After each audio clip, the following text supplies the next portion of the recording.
Traders from around the world, welcome to your second day of the free week here at Real Life Trading, where our mission is to enrich lives with mentally liberating education.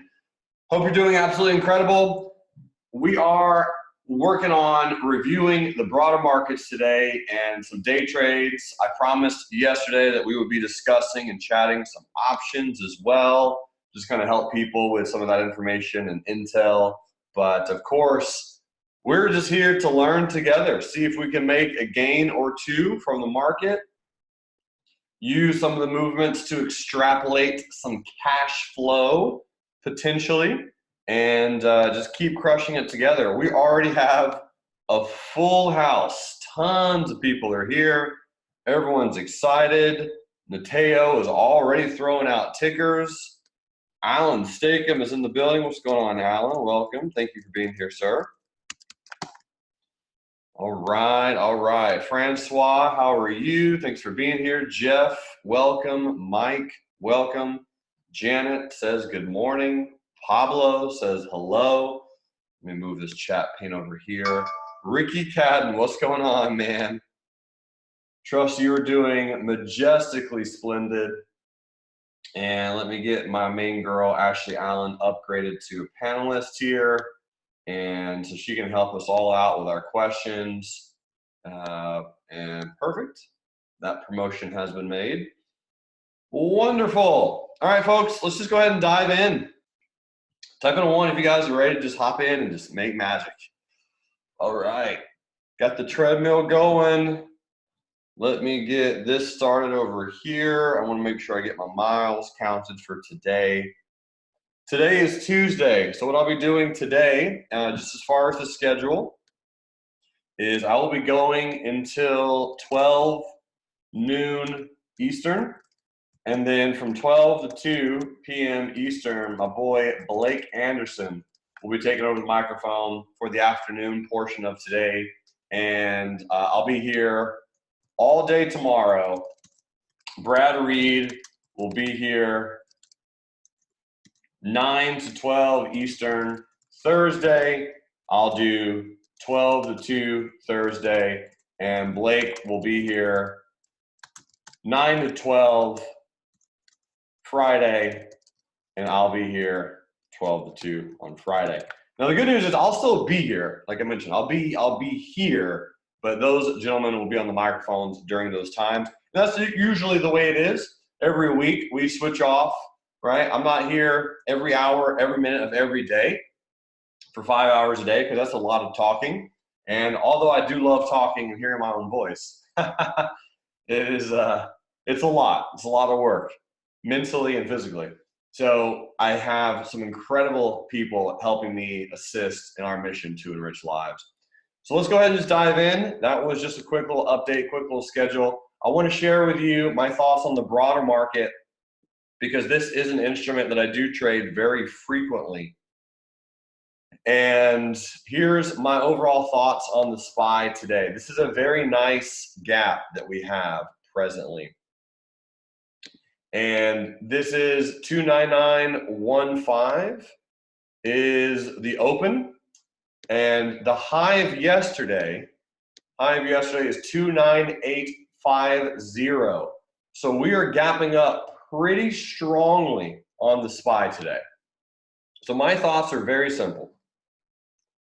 SPY either has an amazing bullish run or fades immediately. I really truly don't know which one's going to happen, but that is one of those two things will occur.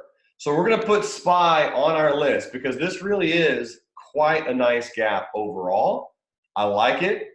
It is, you know, when I trade the SPY, I love trading options on it, and it's very, very fun to trade. I'll also be keeping an eye on my other computer over here on the E-minis. For those of you who trade futures, especially if you're in the futures chat right here with RLT, if you signed up over the last 2 days, you've already paid for at least 3 or 4 months of your trading because we just dominated some futures trades last night. So this is all the discussions from last night going on. And this was kind of my setup right here. So yeah, we did very well. We played the minis bullish last night, and a lot of traders did exceptionally splendid. So most traders getting in bullish on the E-minis somewhere around here or here with a stop loss at 298725 or 2987, somewhere around that particular location, and worked out very, very well. So numerous points, many handles snagged on the E-minis. So congratulations, team. And we're hanging out right now around that 3,000 mark. Mark Miranda says he thinks the SPY is a bull trap. Cool. We will see. We will see. Okay, so the good news about what we're doing this week is we are smack dab in the middle of earnings season. We are here. So there is not a better time in the world to be a day trader than earnings season. So just to see how many people out there, how long you've been trading, give me some insight really quick, just so I know how fast and aggressive I need to be today. Because yesterday, believe it or not, I was actually incredibly slow. And I'd love to know where you guys are all at. So there's the poll. You can click on that poll with pretty much any device, Larry and John and Robert. So you don't have to type into the chat pane. You can click on that poll, and I'd love to see where you're all at. Okay, closing the poll in 5 seconds. 3, 2, 1. Because it's a poll, you guys all know how polls work. All right, so the majority, we're looking at 46% are 0 to 2 years, and 19% are 2 to 4 years. But we do have some veterans in the building. All right, so 10 plus years, very cool. And 11% are still in the learning phase, not trading real money. Got it. Good to know. Appreciate you sharing that with me. Okay, so the majority of you are still pretty fresh, wet behind the ears, as the old people say. I love it. All right. So the reason I'm bringing that up is because we are in the middle of earnings season. So gaps are abundant. The opportunities are not the challenge of finding a trade. So there's going to be numerous gaps to choose from. I'm not going to have a very long watch list. I'm going to keep the watch list pretty small because in all reality, I could probably have 70 stocks on the watch list this morning and not get anything done. But I want to look for and try to track down what's most likely going to be the best trade, the best gap, and kind of play that. So I already do have a few on the list. I'm just going to look at them really quick. I'm probably going to end up writing some of these down on another list. Mr. RY says, how do you day trade earnings with options? So usually I wait for the earnings gap, and then I determine what the gap is doing, and then I play the gap accordingly. So you'll see today. Stay tuned. Strap in. All right, so ServiceNow. This is one that is gapping. A few people looked at this one yesterday.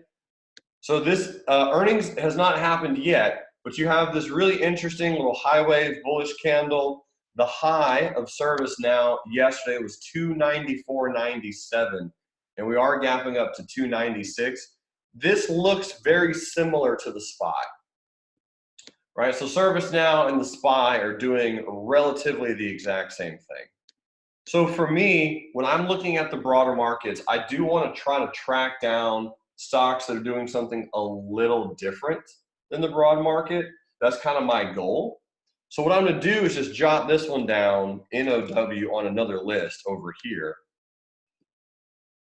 And I'll keep an eye on that one later. Vladimir says, Jeremy, will you be trading the E-minis or the NQs? I will not be trading those today, no. My Ashley will be, though. She'll be trading those. So LRCX, here's another one, Lamb Research. This is also a nice gap up. You had a bullish gap and go yesterday, which was beautiful. We do have a little bit of an upper shadow, and we're gapping to about 208.20. although it is a decent little gap, again, I'm gonna jot this one down on another list, which again, I'm just writing this down on another document over here so that I can just kind of keep an eye on it, because again, it's really not a bad gap. It most likely will continue, but I want to look for kind of the best of the best today. And Amazon is a pretty good gap. Amazon can be traded with shares or with options. You might think that Amazon's too expensive to trade with shares, but it's really not. I do like it because it is gapping above some highs, aka the high of yesterday. So here on Amazon, on the 5-minute chart, I really like this pre-market. I like the pre-market because of these high wave candles right here and this nice little resistance. So what I'm planning on doing, I'm gonna zoom out just a little bit. I'm gonna draw a line. This line on Amazon is some of the previous highs right here. And I'm gonna make that blue. And my plan on Amazon will be, if it breaks above the high, we'll see if it can retest, and I'll watch it to potentially go bullish. But Amazon is a stock I do like trading pretty frequently, and I'll keep a close eye on that one. Redfin, RDFN. So Redfin is an interesting gap because this appears that it's a gap and go. So it's gapping down to 1650, which is pretty nice. So 1650 is right here. And you had a very nice morning star reversal pattern on, well, really forming yesterday, but it never broke the high. So there are definitely people trapped on Redfin, just not a massive amount of people. If it had one more bullish candle in a row with a few more people trapped, then yeah, that would be a really, really good gap. But it is not a terrible gap by any stretch of the imagination. You're gapping down in a really good percentage size gap, which is 5%. I really like gaps that are gapping down about 5%. So this is a bearish gap and go. What I'm gonna do is just look at the weekly chart just to kind of get a general idea of where we're at, just on a bigger picture. And I can see that we are kind of going a little sideways. We are gapping below this really decent support. And the next big picture support on Redfin probably isn't until about 1561. That's a whole dollar away. So if I'm looking at the pre-market, we have a lot of room to go on Redfin, and it looks pretty toasty. So here's what I'm planning on doing on Redfin is I'm going to have a setup on Redfin to potentially go bearish. So I'm going to make sure you all know I don't have this set up yet. I'm going to wait. I'm going to wait at least 3 minutes on RDFN to see what it does. But the gap looks nice. Jeff says, good morning, I'm new here and I can't see anything in the chat. You just logged in, Jeff, that's why. So wait about 19 seconds and you will see more things in the chat pane. All right, so Redfin, pretty decent gap, I like that. A lot of you are asking about ticker symbol KO, which is Coke. And Coke, one of the most blue chip companies on planet Earth, is just absolutely dominating it right now with a really strong gap. So Coke is a bullish gap and go. It's gapping up to 53.17. So this is a really, really interesting gap because you do have anyone who was short on Coke the last few days is now horrifically trapped. And with it gapping above the high, anyone who was in short is trapped and losing money.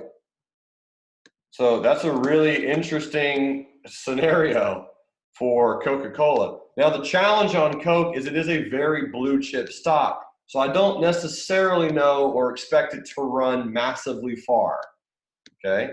So Coke is a very blue chip stock at an all-time high. People will sell it to lock in gains. I do love the gap, and if I play it, I'll try to buy as low as possible. That's pretty much it. Now, there's not going to be many day trading rooms playing Coke today because they play a bunch of garbage penny stocks. But my plan on Coca-Cola will be, if I do buy it, like I mentioned, I want to buy it on a pullback and put a stop as low as possible. This could be a trade that you just kind of hang on to for a while. Even if you don't want to use a stop on Coke, you probably don't necessarily have to, as long as you don't have too much size on this one, because it's Coke, right? At some point, it's most likely going to go a little bit higher. Jay says, do you have a minimum percentage that a gap has moved to consider it worthwhile? No, not specifically. All about the location of the gap. If the location of the gap is good, I'll play it. So Coke, I do like this gap on Coca-Cola. I do like the trends. I'm going to put it on the list, and we will absolutely see if we can buy some type of dip on Coca-Cola.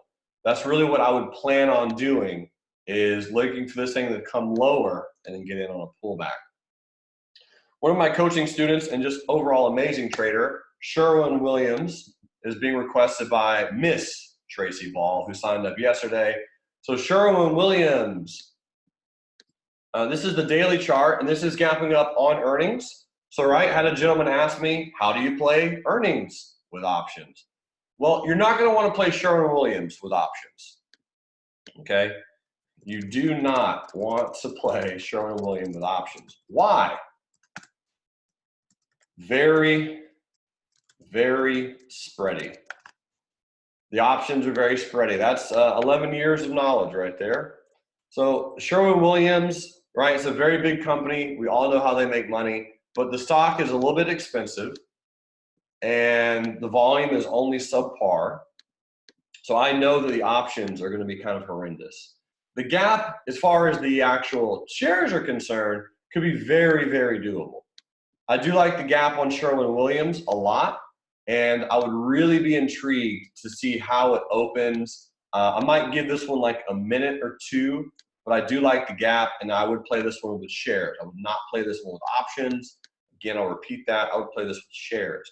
And you might think, Jeremy, this is a $466 stock. There's no way I can afford that. Let's do some really fast math before we go look at another stock. If you're trading with a $50 R, okay, $50 means that's your risk. That's how much you're willing to lose on this particular trade.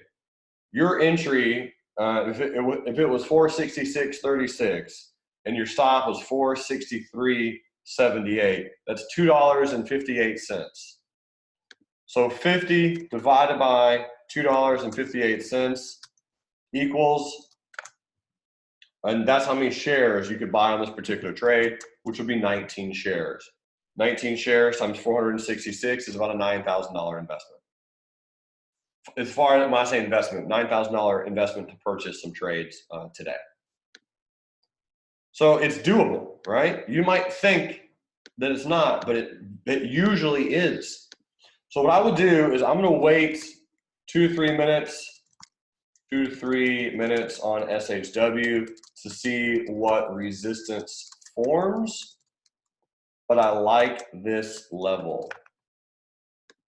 All right, so that's Sherwin-Williams, SHW.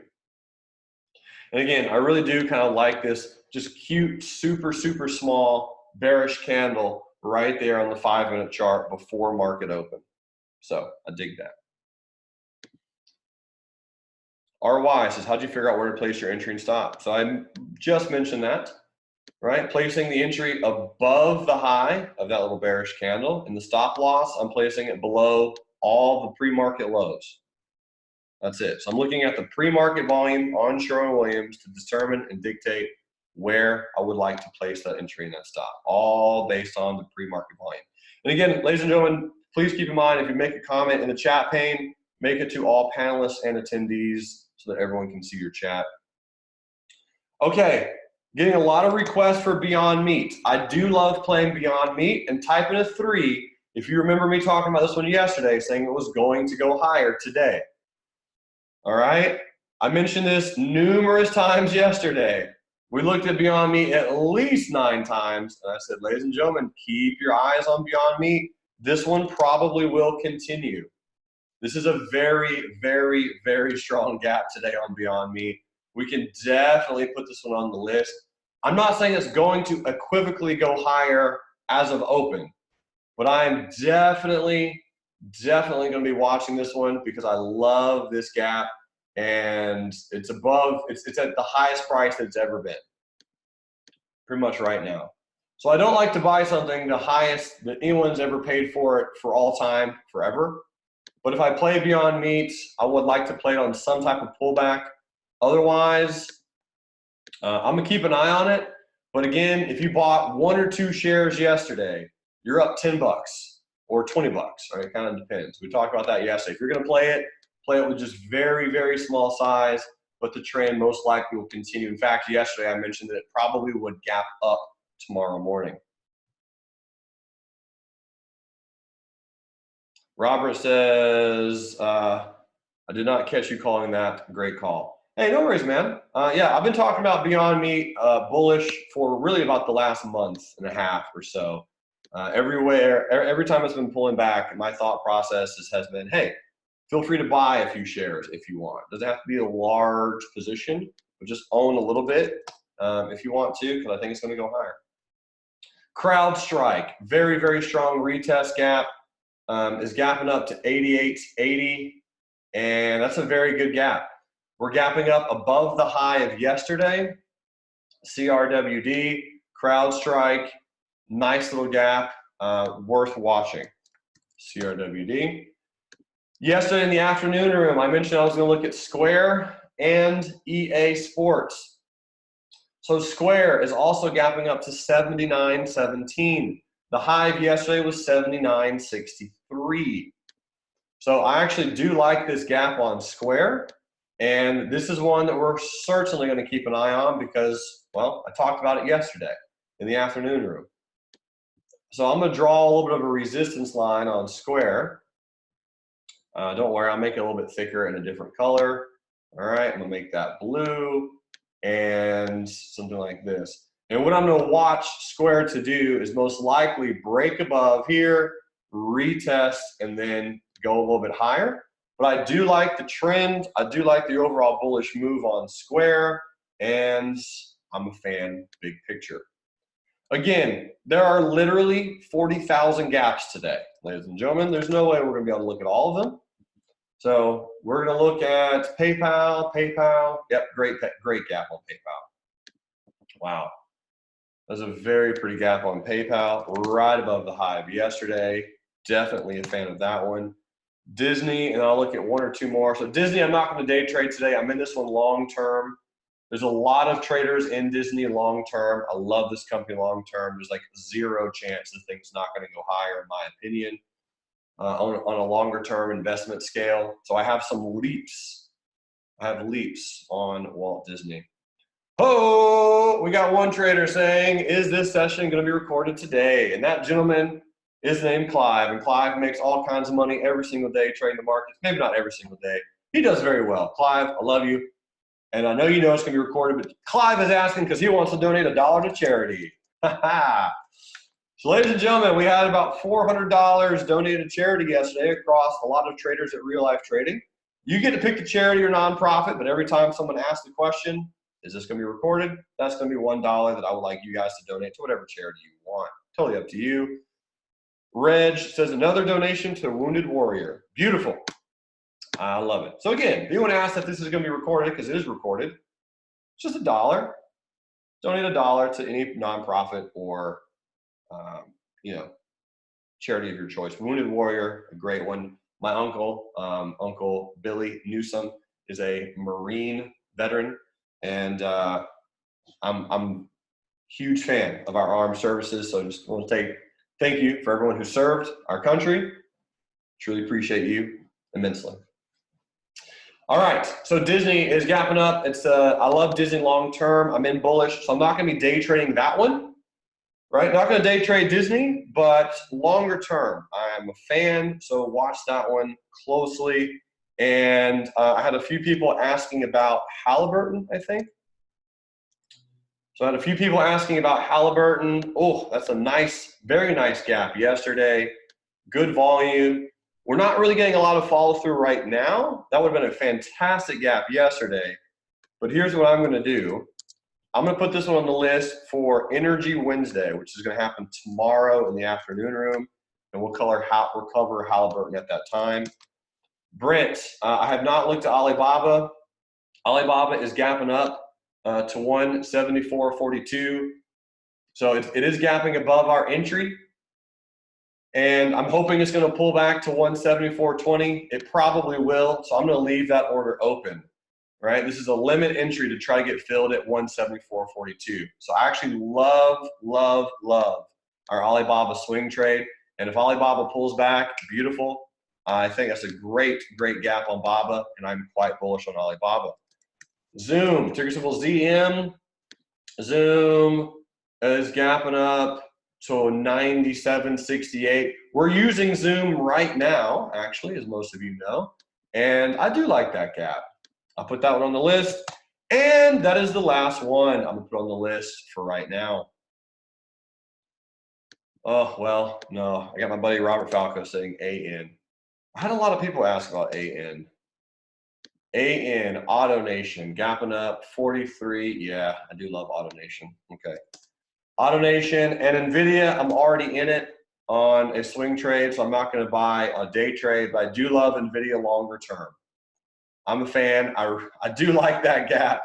It's a beautiful gap on NVIDIA. So what I'm going to do is just kind of write that down on another ticker. Okay, and then look at one more. I wrote this one down yesterday. I want to look at EA. Market opens in 4 minutes. Let me get this pulled up really quickly over here. EA is flat. EA is flat. So that means it's not gapping up or down. I wanted to see if it was going to do that yesterday. So, okay, there it is. That's what we got. And let me sort these from best to worst, and then we're going to go trade them. So again, I'll keep SPY on the list this morning. We'll see how it acts, but I do think it's going to pull back a little bit and then bounce. So I'm going to be relatively patient on some things. Redfin is a pretty decent gap, but we'll see. Coca-Cola, I want to buy a dip on it. Sherwin-Williams, I'm just going to wait and see how it opens. Beyond Meat, same thing. CrowdStrike, same thing. Square looks very bullish. Square probably going to be one of my favorite gaps of the day.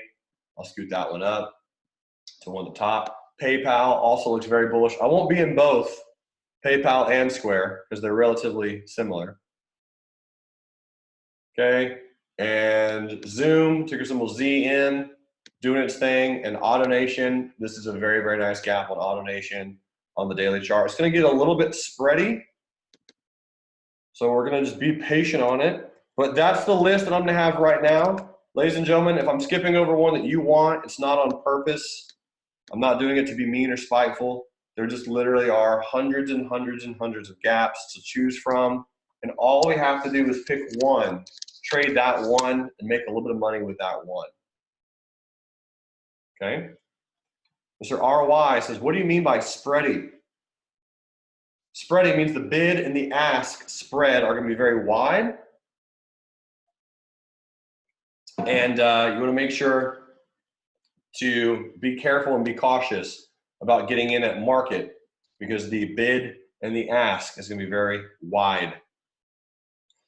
Renee says, Jeremy, is the gap system in the book Retire on 3K still working? That's what we're doing right now, Renee, actually, this exact second and moment in time. We're looking at the exact same gaps that I looked at, the same exact types I looked at in that article. Siddhartha wants to play Baba with some calls. I like it, Sid. We'll talk about some options at some point today. Skip says, you mean you can't do 100 trades at once? LOL. Well, I can. Will they all work or not? That's an entirely different question. Okay, market opens in 20 seconds. Again, I don't have anything I'm going to do right out the gate. However, Square and PayPal, I do like those gaps a lot. I'm going to wait 3 minutes before I do anything out there in the markets today. And I'm not going to do anything within 3 minutes. I'm just going to let the market open. Yipper says, any thoughts on futures? Buy the dip. Those are my thoughts, Yipper. Buy the dip. So Amazon, very nice gap on Amazon. Again, up 0.5%. So I'm just going to keep an eye on, see how it pops higher and then kind of retest. So I'm going to watch the 1 minute chart for about 2 to 3 minutes. Redfin doesn't appear that it's going to be opening down at a level that I like. So Redfin actually probably will fade. Coca-Cola, again, this is a great gap on Coke. You just want to be careful about buying it because this is the all-time high. All-time high. Sherwin-Williams. So Sherwin-Williams gapping up. We're gonna keep an eye on this one, see what it does. All right, Beyond Meat. Oh, what a nice, just a swing trade. This is just a nice one to be in. CrowdStrike. Okay, I kind of get an idea of what CrowdStrike is gonna do. I'll give that a little bit of, just give that one a few moments. And Zoom. Zoom is also a very cute little gap. Zoom is also not bad. So we just got to see what that does. But I'm just kind of, what I'm doing right now is just setting up some lines. I'm just drawing lines on the screen. Oh, nice. Square broke down, which is totally fine. No worries at all. Adam, not looking at strikes on Coca-Cola yet, but if you're going to play an option at the money, is totally adequate. So Square, just going to watch it. This is now the 3 minute chart. This is the opening candle right here. This high wave candle is the opening candle, but there's a really big resistance there. So most likely, I'm going to wait for Square to pop a little bit higher and again, retest before I do anything with it. PayPal, PayPal's beautiful. This is going to be the trade on PayPal. All right, bullish stop limit, 64, 64. Okay, this is going to be it. $1 risk on PayPal. 84, 1964 by 1884. If you're doing options on PayPal, you could go with the 120 calls on PayPal. That expires this Friday, if you would like to.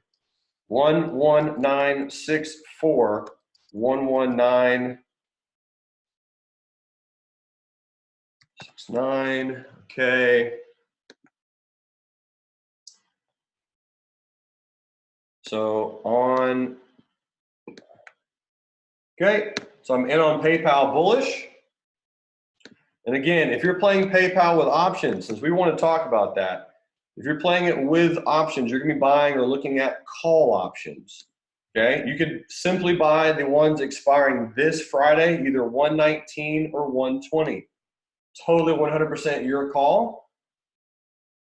But I'm filled on PayPal bullish. We have a pretty far away stop. So it's a $1 stop. So I don't really totally think that we're going to lose a full R on this trade. New official day trade on PayPal. So it's, again, just a nice classic $1 stop, which we could lose on this trade, right? Just because I take a trade does not mean we're going to win on it. I wish that was the case. That'd be very cool if every time I take a trade, I win. That'd be amazing. But I really like the risk on PayPal. 119.64 by 118.64. It's a $1 stop loss on a really decent, kind of a cute, very small gap and go. 1965 is where I got filled. And again, if you're doing options, you could easily do a $1 stop on this as well. 119 calls expiring this Friday. The bid and the ask, I mean, it's massive. That's the thing with options. You're just going to have large bid ask spreads, right? The bid on this one is 330 and the ask is 345. So you're going to want to get, if you're buying the option 119, you're going to want to just keep that as a consideration. Keep that in mind. Zach says, what's your target on PayPal? Don't know yet. We'll see. The higher the better, right, Zach? The higher the better. So here's the daily chart on PayPal. And again, the reason I'm playing it is just because it's just a cute, small little gap in a bullish trend right above the high of yesterday. Similar to SPY. It is similar, but not the exact same.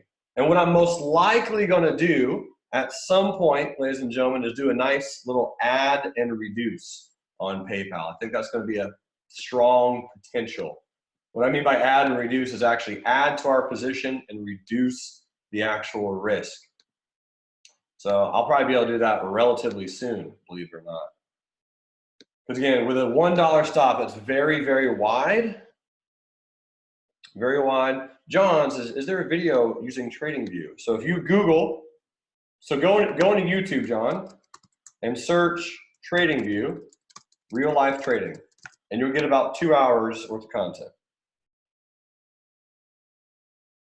Yeah. Adam says, do you ever trade on earnings day? Of course, that's what we're doing literally right now, Adam. We were trading some stocks and they are on earnings.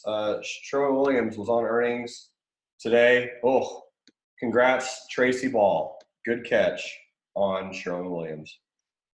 Beautiful, beautiful, beautiful little pop right there. So I'm going to scoot Sherwin-Williams up. It's a very nice gap, up 4.9%. Beautiful open. So let's see if this thing can pull back a little bit, but we're going to keep our eyes on it because it does look pretty cute. And CrowdStrike, I like it. If it breaks out higher at some point, so we're going to keep an eye on CrowdStrike just in case it goes higher. All I'm doing right now is just kind of drawing some lines. So if I come back to the chart and it looks good, then we'll be able to set up an entry on it potentially. AutoNation, beautiful gap on AutoNation. So I'm going to scoot that one up. It's a very, very nice gap on AutoNation. Let's see if that one can pull back some. Coca-Cola, just as a reminder, is a very, very blue chip stock, right? You did actually get a little bit of a pullback and it almost pulled back to our price, but not quite. Not quite. SPY, so SPY gapped up.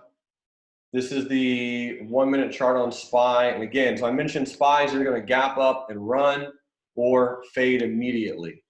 And it looks like it's working on the fade immediately portion of that move. So with SPY, that looks like a large stop. That's only about a 30-cent stop. And this could end up becoming a hedge for our PayPal trade, which again, right now is not working. So on SPY, if I wanted to place some puts on SPY, right, as a potential hedge, oh, well, I might have missed it. Like 6 seconds too slow. Very nice little bullish candle, right? This is the 3 minute chart. So you had a fading type of gap on SPY. Nice bullish candles forming, and that's just a perfect breakdown. Really, really good breakdown on SPY. We can see if we get a pullback on it though. So July 24th, expiration is tomorrow. You could also go with July 26th if you want, but you'd be looking at buying puts on a pullback on SPY. If you're looking at a 298.90, that would be a 299 strike on SPY. Right now, they're about $1.30. So let me see what those would be trading at on a pullback. We'll see if we can get them, because that does look, again, a little on the weak side. And if it keeps dropping, this will be a nice hedge for our PayPal trade, because we'll have a bullish trade and we'll have a bearish trade. And you would imagine that one of those would potentially work. Okay, doesn't mean that they will, but one of them most likely will. So we're getting a good pullback on the broader markets. I'm trying to pull up, man, Thinkorswim is going really slow. Anytime these things go slow, it stresses me out. Okay, so the daily, I can see the daily, that's interesting. Jeff says I got a dime on 300 puts. Okay, so Jeff's going in the money. So you got 10 cents. So again, this is a nice, really, really pretty bullish candle. And Thinkorswim is just dragging its feet right now. I don't know why it's going so slow. Well, I do know why. Anytime I have multiple things going on one computer or even two computers, you can slow down a little bit. All right. So again, if you're looking at playing this move on SPY, what you would likely be able to do is, if you want to play some puts, we could snag the 299 expiring Wednesday, and we'd be looking at buying on a pullback, which would be about $1.20, and the stop loss would be realistically 90 cents.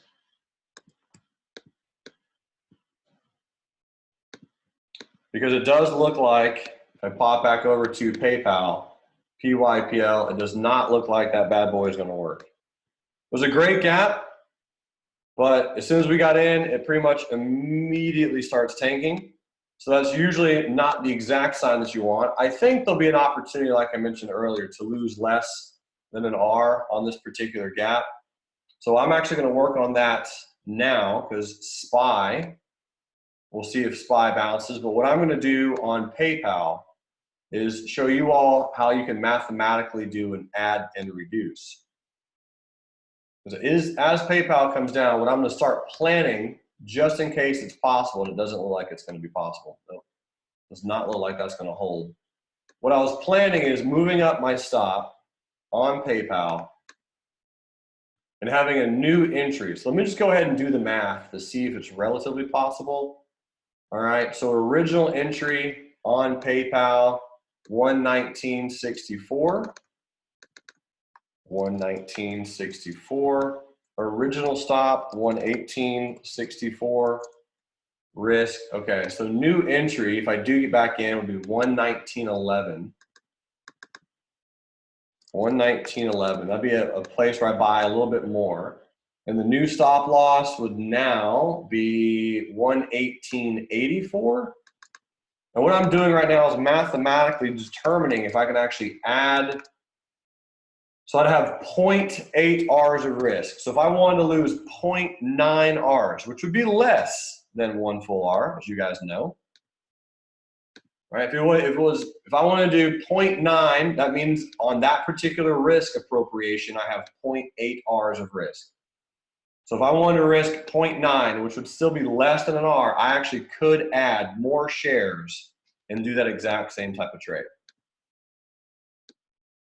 I think that's what I'm going to go with. Okay. Add and reduce in 2 minutes. So this formula is telling me that I'll be able to add 185 more shares and then move my stop loss up to 118.84 once this 5-minute candle closes.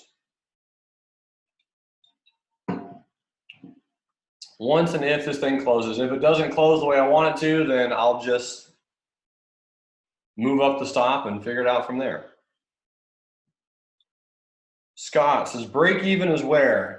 If PayPal gets back up to 119.64. Is break even on PayPal.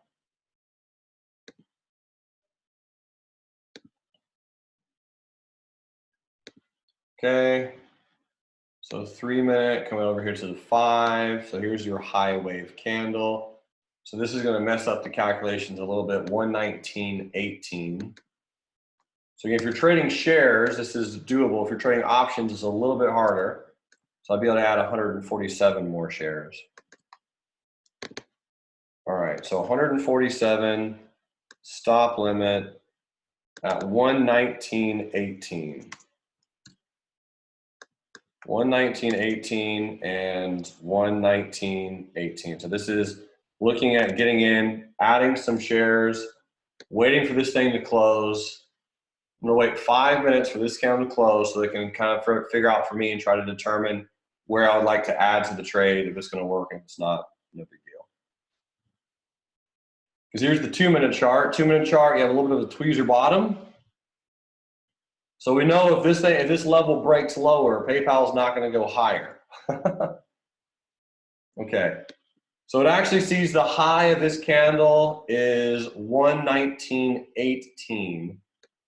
So I'd have to do 119.19. I'll go back in here, see if that's going to change anything. New entry, 119.19. So it keeps lowering the amount of shares.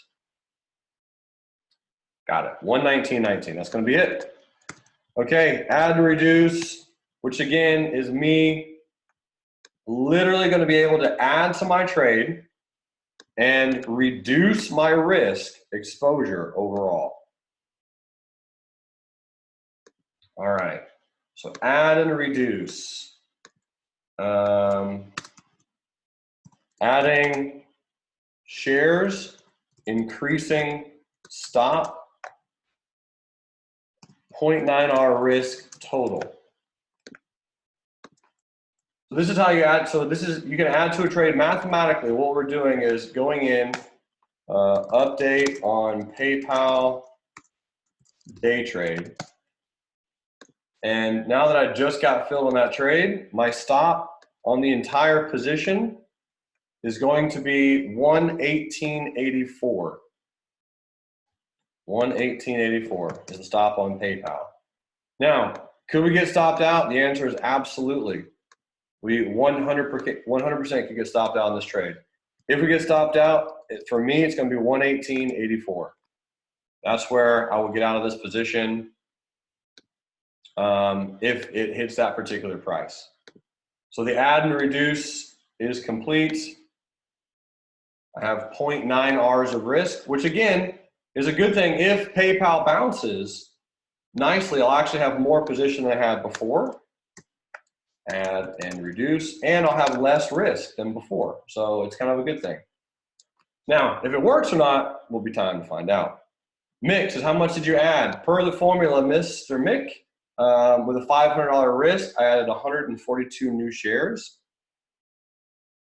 on PayPal. Now again, if it doesn't work, that's fine. Right? If we get stopped out at 118.84, this trade simply was not meant to work out. Right? No big deal. SPY. All right, beautiful. So SPY, gorgeous pullback. So again, this is the puts. So very, very nice pullback. So now we'll have puts, and we will have shares or calls if you bought calls. This gives us the ability to, again, potentially win on one or lose on one. I really don't know. But 299 expiring this Wednesday at 120 with a stop loss at 90 cents. We'll see if that actually does rotate lower or not. So this is just going to be, now this is at kind of a hedge at this particular point in time. So good setup. Good setup. So now we have two positions. We have one thing that's bullish and one thing that's bearish. And at this point in time, if we get the opportunity, maybe we win more on SPY than we lose on PayPal. And maybe if we're really, really lucky, we can win on both. We will have to see. But what I can say is this is a 30-cent risk on SPY. So if we pull down to about here, this will be approximately $1.45. $1.45-ish. And that would be almost 1R. So we're just going to keep an eye on it just to see what it does. I'll put target question mark. If it breaks down and makes a new low, then we will start hedging that position. My boy Brad is crushing Facebook. Great job, Brad Reed. Dominating a Facebook trade. It's a good gap, man. Glad you played it. Oh, beautiful gap on Facebook. Look at that cute little open. Well done, Reed, playing those little cute micro gaps. That's what I'm talking about, man. Nicely done.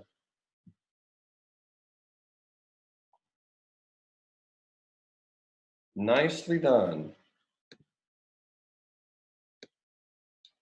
All right.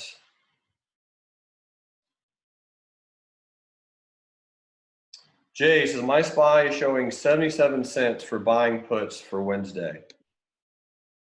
I have it as on, I have the July 26th is the one I was actually looking at. If you If you're playing July 24, I just simply bought the wrong one.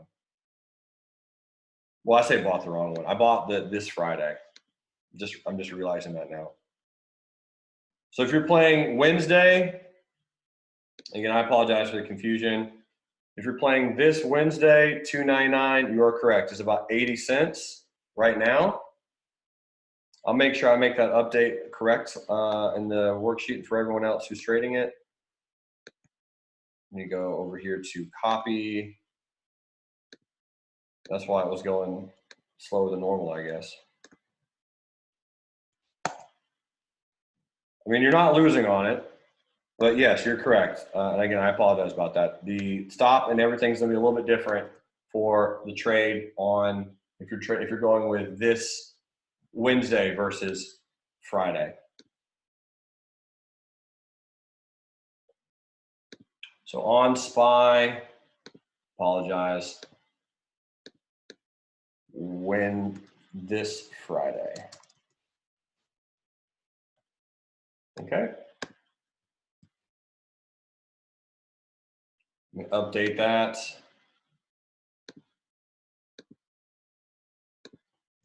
Update on SPY day trade as our hedge. Okay. This bought this Friday expiration, which again is totally fine. They move very, very similar, right? And the good news is with this whole perspective, if you're taking pretty much any particular trade on whatever expiration, the SPY did not have, you know, Monday, Wednesday, Friday expirations for a very, very long time. So that's a good thing. So what I'm doing right now is just working on managing two positions, one bullish and one bearish. PayPal is just kind of slowly trying to pop. SPY, we're in bearish with puts. And Sherwin-Williams is just going absolutely berserk mode. Beautiful, beautiful trade. AutoNation was also a great gap. CrowdStrike, not doing anything. Zoom just absolutely got obliterated. So Zoom fading hard. Square fading hard. Coke did not quite pull back to my limits by 52.68. Amazon did not break above that resistance. Redfin faded this entire move, so I can take that off the list. And Beyond Meat is just hanging out. So it's really gonna be based on that. Neil, so with SPY, it fully depends on your risk, my good friend. So with an option, okay, if you have an option entry at $1.20 and your stop loss is 90 cents, how much risk is that? Neil says 30 cents. Exactly. So it fully comes down to what your risk is per trade. So for me, I personally like to trade with a $500 risk unit. So if you're doing 500 divided by 30, right, you're going to come up with 1666. That will be the amount of shares. So how many contracts would that be, Neil?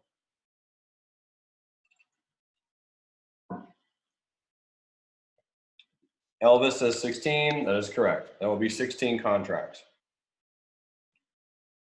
16 contracts. And if you're doing a different risk, let's say you're doing a $200 risk, 200 divided by 30 cents would equal what? 200 divided by 30 cents equals 666. So you would be buying 6 or 7 contracts. 6 or 7, your call. Actually, your put. Yeah. But that would be your decision, right? You either do 6 or 7. If you go with 6, you're gonna have a little bit less risk. If you go with 7, you're gonna have a little bit more risk. But ladies and gentlemen, that's exactly how you can calculate risk exposure on just about any trade. If you're doing it with options or shares. Does that make sense? Does anyone have any questions about that? Pat says, do you have a hard stop for 90 cents? Yes, sir, always. And you know that, Pat, but thanks for asking. Glenn says, how would you know where to put the stop on the price of the option contract? Glenn, some really, really cool features in Thinkorswim. I do have a lot of fantastic option videos that I would love to give all of you. If anybody here wants those videos, if you sign up to real life trading at any point in time this week, I will be more than happy to give you all of my videos on how I trade weekly options. So if you want to do that, I will send you, where are those videos? Option videos right here. Tracy says, I would love them. All right, Tracy. So here they are. Here's all the videos right here. Absolute zero strategy, straddles and strangles, scalping, day trading absolute zero, more options, options insight, how to day trade options. So here's what I'm gonna do, is my girl Tracy has already signed up to the trading room. So check this out. Guess what Tracy's about to get? So I'm gonna come over here, I'm gonna find Tracy. Here's Tracy. She just signed up yesterday, and look what I'm about to do. Boom. Now she has those videos. Easy as that. If you guys sign up, I will be happy to send you those. Okay, so let's kind of still work on and discuss the trades that we do have open and just kind of chat about some of those. PayPal obviously is not working exceptionally well. So we do have a stop loss on PayPal. I will lose on PayPal if it breaks below the low of the day. And my entry apparently was just a little bit too aggressive, which is fine. I love the gap. This gap on the daily chart was wonderful. Very, very nice gap right above that high of the high wave candle.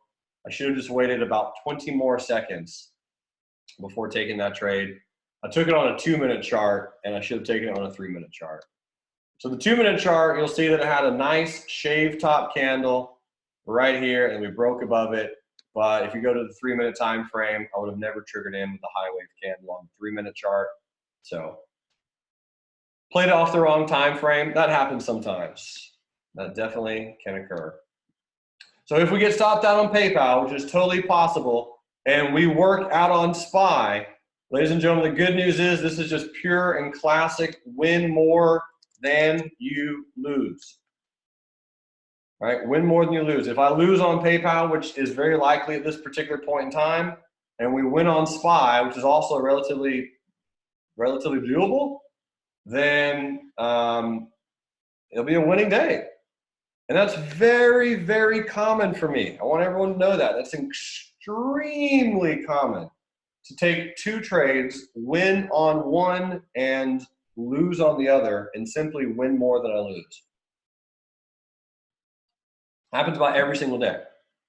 So now, since we're here, we have a stop on PayPal, we have an entry, and we're in on SPY.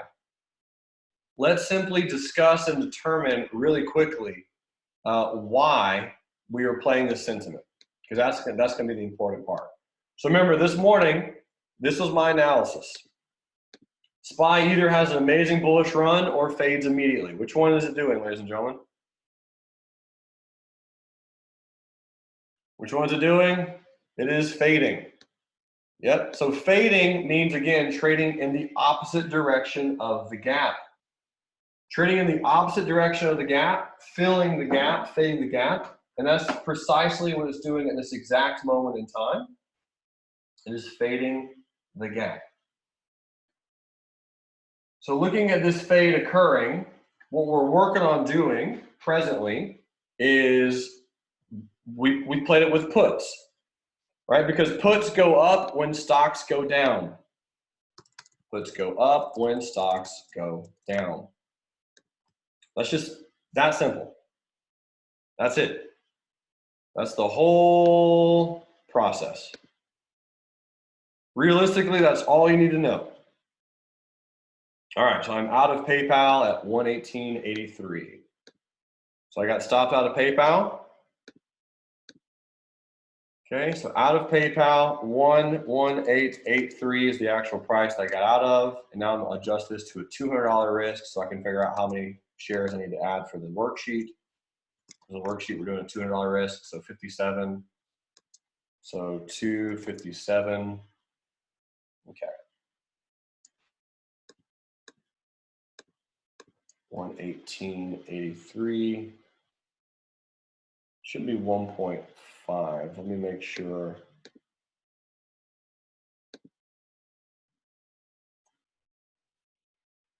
Almost a full R. 494. So again, not quite a full R if I'm doing a $500 risk, but very, very close. Very, very close to full R, which is fine. Again, so my goal now, my number one goal is, again, to just help us understand and determine and figure out this SPY trade. So the SPY position, the reason that we went bearish is, again, you had a bullish candle gapping up. And check this out. So let me just hide all this for just a moment. So look at the pre-market resistance. Pre-market resistance, boom, boom, boom, boom. You had like this really, really strong resistance right here, just did not break through it. Very, very first 3-minute candle, massive close below the support, right? Big close below the support, small little white candle on a 3-minute chart. That white candle is people buying the dip on a very short, kind of aggressive time frame.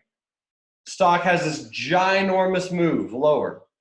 Type in a 6 if you remember me saying out loud, oh shoot, I missed it.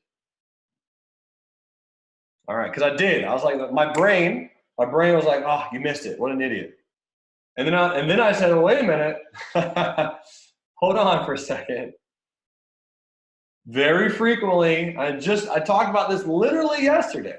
Because I was like, well, if we're going to be in this trade, let me see if I can get filled on a pullback. I didn't know if we were going to get filled or not, but setting up the order, just simply setting it up and just trying to determine, trying to figure out and trying to see, will we get filled or not? We did. So now what I'm working on doing is making more than I lost on PayPal. That will be the goal. And if we risk 30 cents on the puts, ladies and gentlemen, you could have also played this with shares, but it would be a little bit expensive.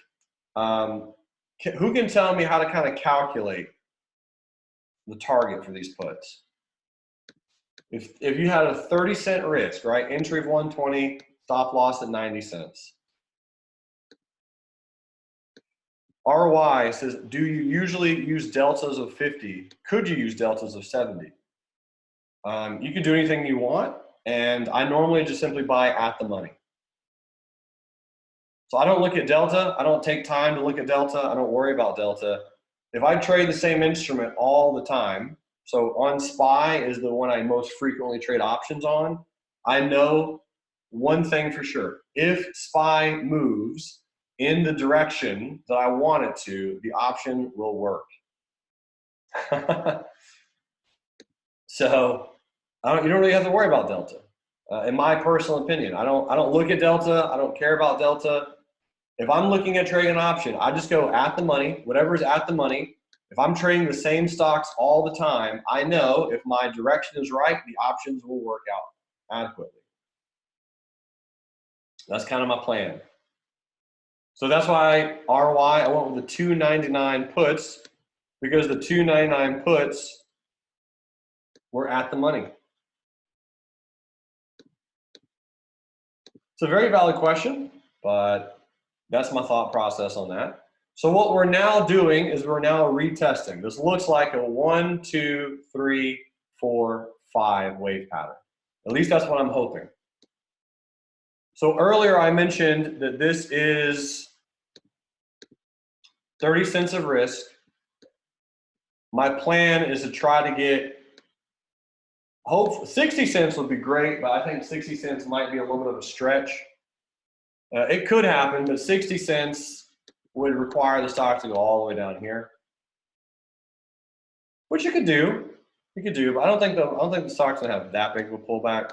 So what I'm gonna do is just simply go for $1.55, and $1.55 is 35 cents of risk. $1.55. Let me see if that looks good. $1.55. Let's go with $1.56. And that will be a win on the day, if we can hit that. Neil says, do you look to execute options or just trade the contracts? Great question. I just trade the contracts. Yipper says, why look at the SPY when you can trade the ES futures? It's a great question, Yipper.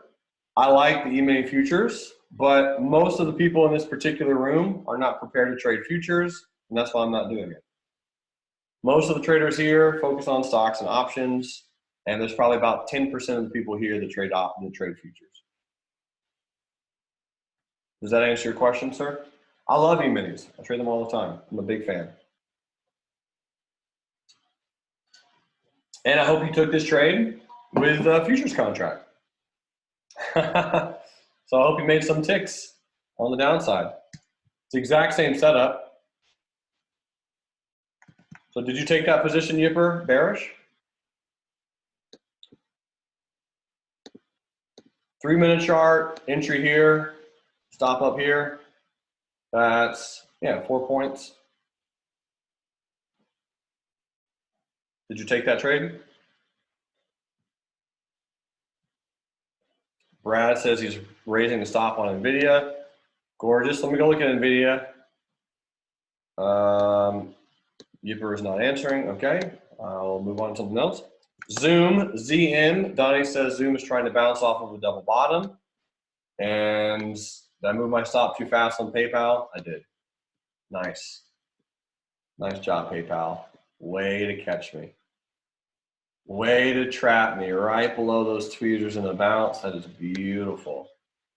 I might try PayPal again.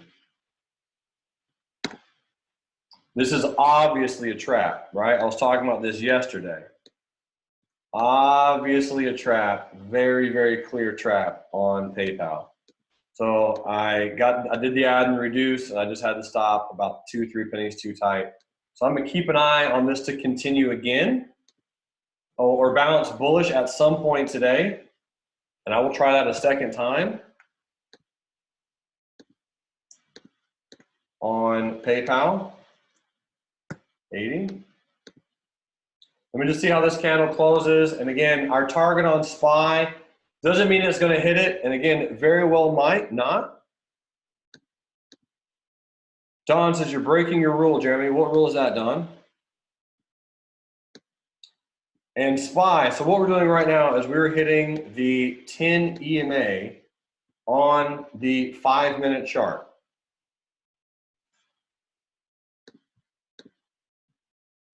Axel says in caps, trading the same stock. Wow, I love that you guys know my rules better than I do. My rule says this, ladies and gentlemen, if I win on a stock, I cannot trade it again that day.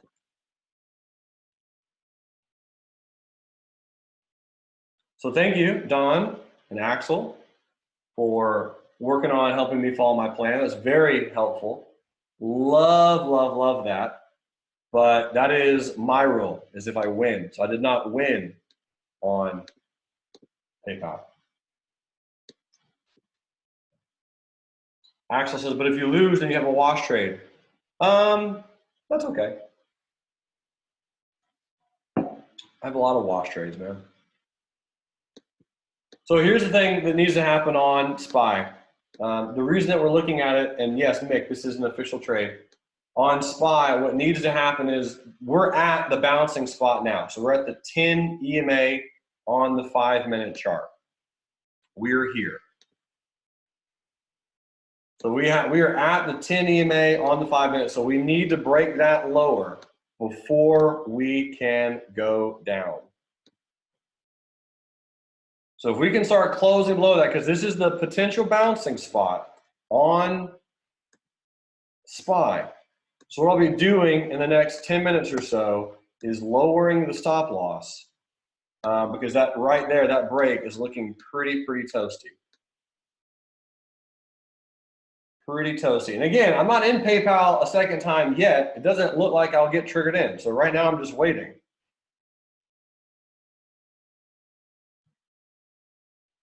So right now, just waiting it out, not in PayPal again, got stopped out, it's totally fine. AutoNation, pulling back some, CrowdStrike is hanging out. NVIDIA, I'm already in on NVIDIA. I think Brad is fading it, maybe going long, I'm not sure. Facebook had its move. Yeah, so I think we're about to pull back just a little bit. Qs, beautiful gap up, nice little fade. Okay. So here's what we're going to do. This target, let's exit a quarter of our contracts here. Sell to close quarter of the puts. So if you have 16 puts, divide by 4. That would be pretty much how you determine that. It's pretty easy math. And then what we're going to now do is lower the stop loss. Okay, and I'm going to make this stop loss, instead of 90 cents, I'm going to put this new stop loss at 95 cents. So again, it looks like we're playing the opposite direction, but since you're playing puts, puts go up when stocks go down.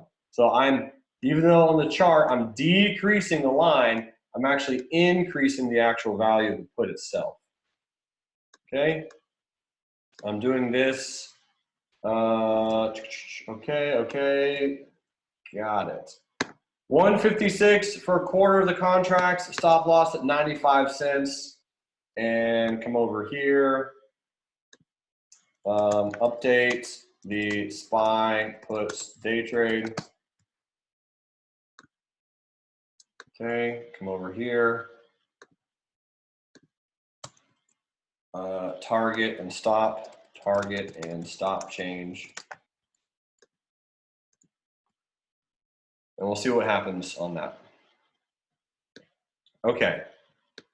So kind of some interesting moves going on out there, but I really do like the fact that we closed below that 10 EMA so quickly. Doing that gives me hope that this trade could continue a little bit lower. I use the word help, you know. I don't know the right word I'm looking for. Okay, cool. So Don, Axel, looks like we don't have to really worry about PayPal right now. So PayPal kept breaking down. I did get stopped out. I guess I got out too early, but it looks like that was the right call. So for right now, I'm just going to take PayPal off the list, and we're going to go try to find something else. A lot of you are talking about LK and wondering why I'm not day trading it. So LK is a swing trade that we're in. So we are already in on LK on a swing trade. So this is a trade that we got into a few days ago in the afternoon swing trading room. And it just so happens to be working out, that was the setup right here. 2049 by 1896. And 2 R's on that particular trade is 2355, which I don't know if we're going to hit that today. I mean, that'd be really wonderful if we do, but I'll put it out there just in case. Maybe we hit it tonight or tomorrow in the after hours or something. But 2355. That's the 2 R target for the swing trade. A lot of you are asking about that. That's why I'm not day trading it, because we're already in on a swing trade. Okay, so come over here. Target on our LK swing trade. Perfect. And I know, again, I have a lot of things we're talking about. Tomorrow, I won't focus nearly as much on options because, again, I had a lot of you ask about options yesterday, and I want to help answer any questions that I could on it. And I hope I have answered and helped answer some of those questions. Bottom line, ladies and gentlemen, the thing with options is if you don't get the direction right, it doesn't really matter what contract you buy anyway. So the direction and the understanding of what the pattern is going to do is more important than what option you should buy. Type in a 1 if that just makes perfect sense. It should. Right? You have to get the direction right, otherwise it won't really matter what direction you take the trade in. So if you bought calls on SPY up here, if you bought calls, just like we did on PayPal, right? If you played PayPal with calls, you lost. I lost too. I lost with you. We lost together. So now my goal is to lose less than I win. So I'm really going to strive to win more on this trade than I lost on PayPal. If that will happen, then my day will be complete and everything will be fine. We'll see if that happens yet. It hasn't happened, hasn't occurred at this precise moment in time. really going to get close. So right now, the 299 puts expiring this Friday are at 143. I think if they can go down another 20 cents, 156 should get hit. But again, it's all about the direction. So just because options are cool and they're not expensive and you can trade them with small accounts, if you get the direction wrong, it doesn't really matter. All right, so my buddy James Williams is mentioning SOLY. So this is a trade that he got into yesterday, and she's moving nicely, buddy. Nice little move. Gorgeous hammers on the 15-minute chart. Good job, James. Very nice. Well done. Jason says, and you can get the direction right and still lose sometimes. You can. That is a possibility. David says, can you explain what the IV percentile and HV percentile are in Thinkorswim? I'll do my best. So IV equals implied volatility, and HV equals historical volatility. Right, like how volatile it is normally.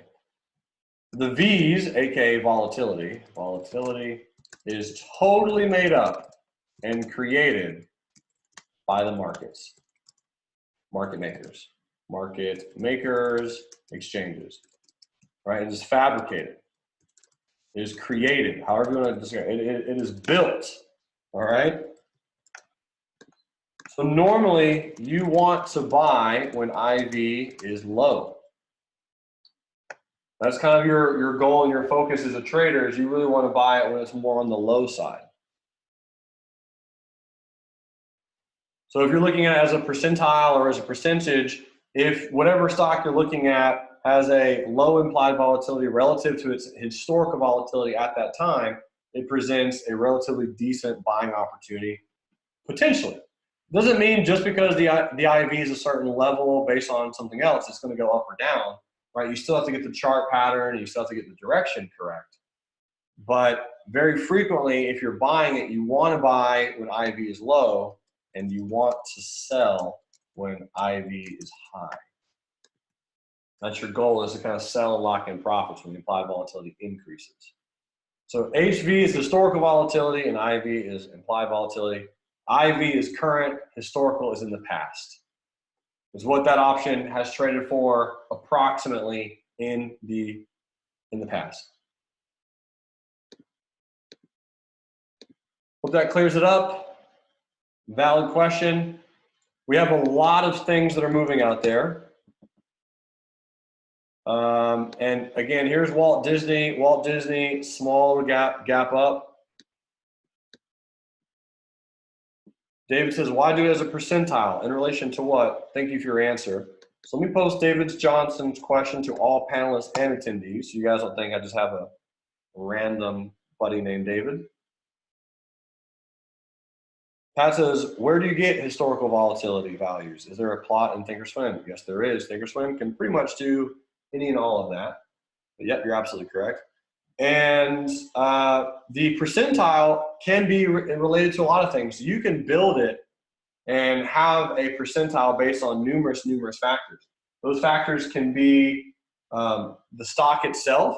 Those factors can also be on a specific date and time. But doing it as a percentage based on like a percentile, based on, think about like your child is going to school, right? Based on the bell curve, like where does your child fit on average? So a percentile is really just based on the overall averages of what it normally trades at over that particular point in time. So doing it as a percentile, so you can just kind of see at a quick glance where it's at and why it's there.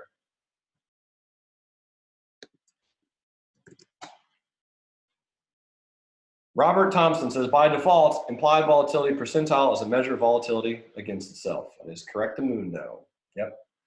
So here's Pinterest. Pinterest is just kind of hanging out, still in this little channel. My Ashley has a covered call on Pinterest at 32, expiring in August. And that thing right now is just trading very, very sideways. EA, so EA is an inside candle right now, not doing anything. And back over to the SPY. So the SPY is working on making lower lows and lower highs. The trend still doesn't look that bad. We really haven't retested it super strongly, so I'm just going to do my absolute best to keep holding this position. I mean, if we take out this bullish candle on a 5-minute chart, I don't think we're going to go massively higher short term. This is a gap fill, right, what we're doing on SPY. So I don't specifically expect we just have a massive, massive bearish day, although we could. Carl says, what do you consider to be low volatility? That's a very valid question. So usually SPY has incredibly low volatility. A low volatility is anything under 25. That's a very low volatility. Medium is pretty much 25 to 40, and anything above 40 is high, in my opinion, with the way I like to trade and the way I like to view options. Good questions, team, about options. Very good questions. Again, options are really cool, but you got to get the direction right. Without the direction right, it will not matter. All right, so Google trading very sideways. Tesla, TSLA, inside candle getting prepped for earnings. Snapchat, SNAP gapped up and immediately faded. Wow. So Snapchat is just a little fade city. Sherry says, what about credit spreads? Sherry, what about them? What is your question on credit spreads, my dear? Sherry says, do I trade them? Go to YouTube, Sherry, and type in credit spreads, real life trading, and you'll get all the videos you could handle on credit spreads. Credit spreads, real life trading. Boom. Is that blowing you away or what, Sherry? And this is free, by the way. These videos, easily thousands of dollars. Totally free on the internet. Go check it out. Changing the game, hashtag real life trading. So yes, I do trade credit spreads when it's the right time. I just got out and I just had a bull put spread expire on Google. And if you were in the afternoon room yesterday, I was looking through,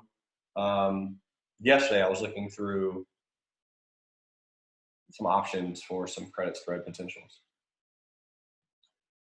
Okay, man, these options are really not moving the way I would like them to, though. Jeez.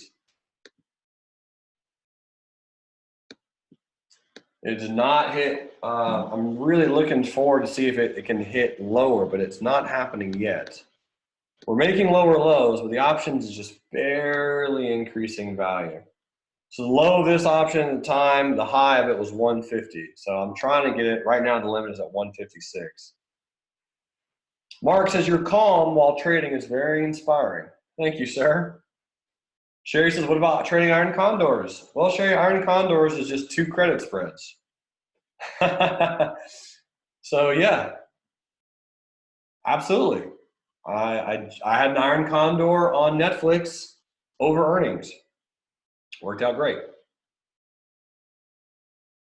Elvis says, for noobs, what do you recommend for option trading? Just regular calls and puts? Yes, just regular calls and puts. Brent says, Jeremy, I noticed you use TradingView for charting. Can you please elaborate? Elaborate on what, my good friend? What am I elaborating on? Elaborating on TradingView. Brent says, well, you use Thinkorswim. I do. You were correct. Brent says, it's free. TOS comes with the platform. Correct. You pay commission, so it's not free, but yeah.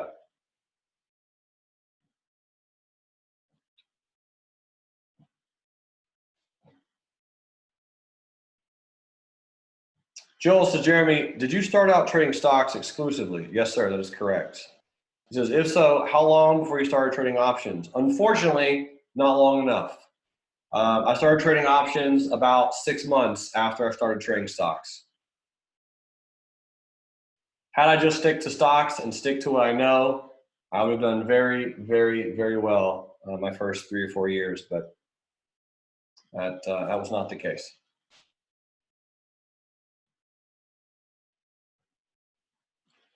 Justin says, why do you use these charts instead of Thinkorswim charts?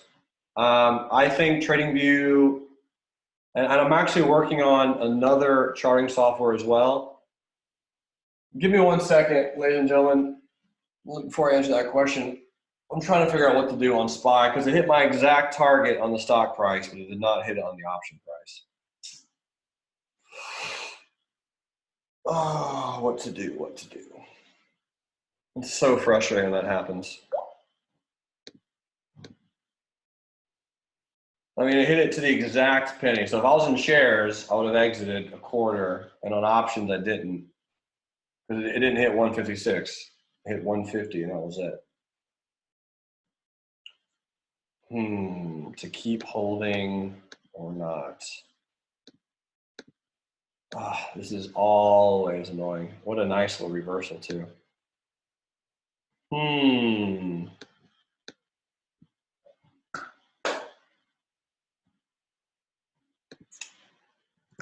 Boy, oh boy. I'm going to look at Apple. So Apple looks, I mean, just a gorgeous trend on Apple. Looks a little bouncy. Amazon just immediately faded and filled the gap. Twigs and berries, man.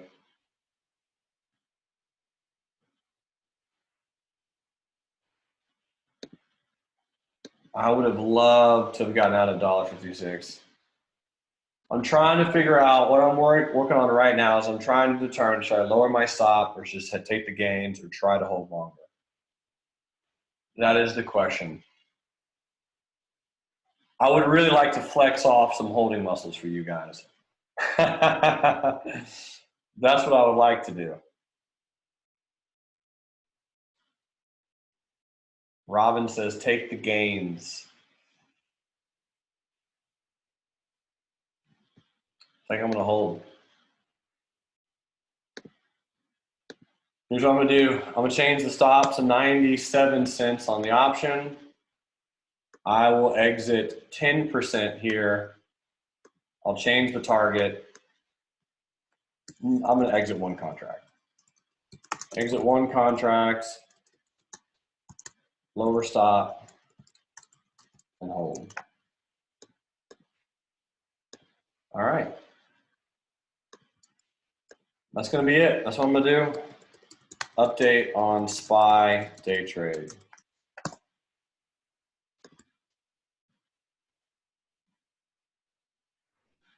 I want to flex, ladies and gentlemen. I'm trying to flex right now. Okay. Exit 10%, aka one contract, and update stop. Okay. All right. Here we go.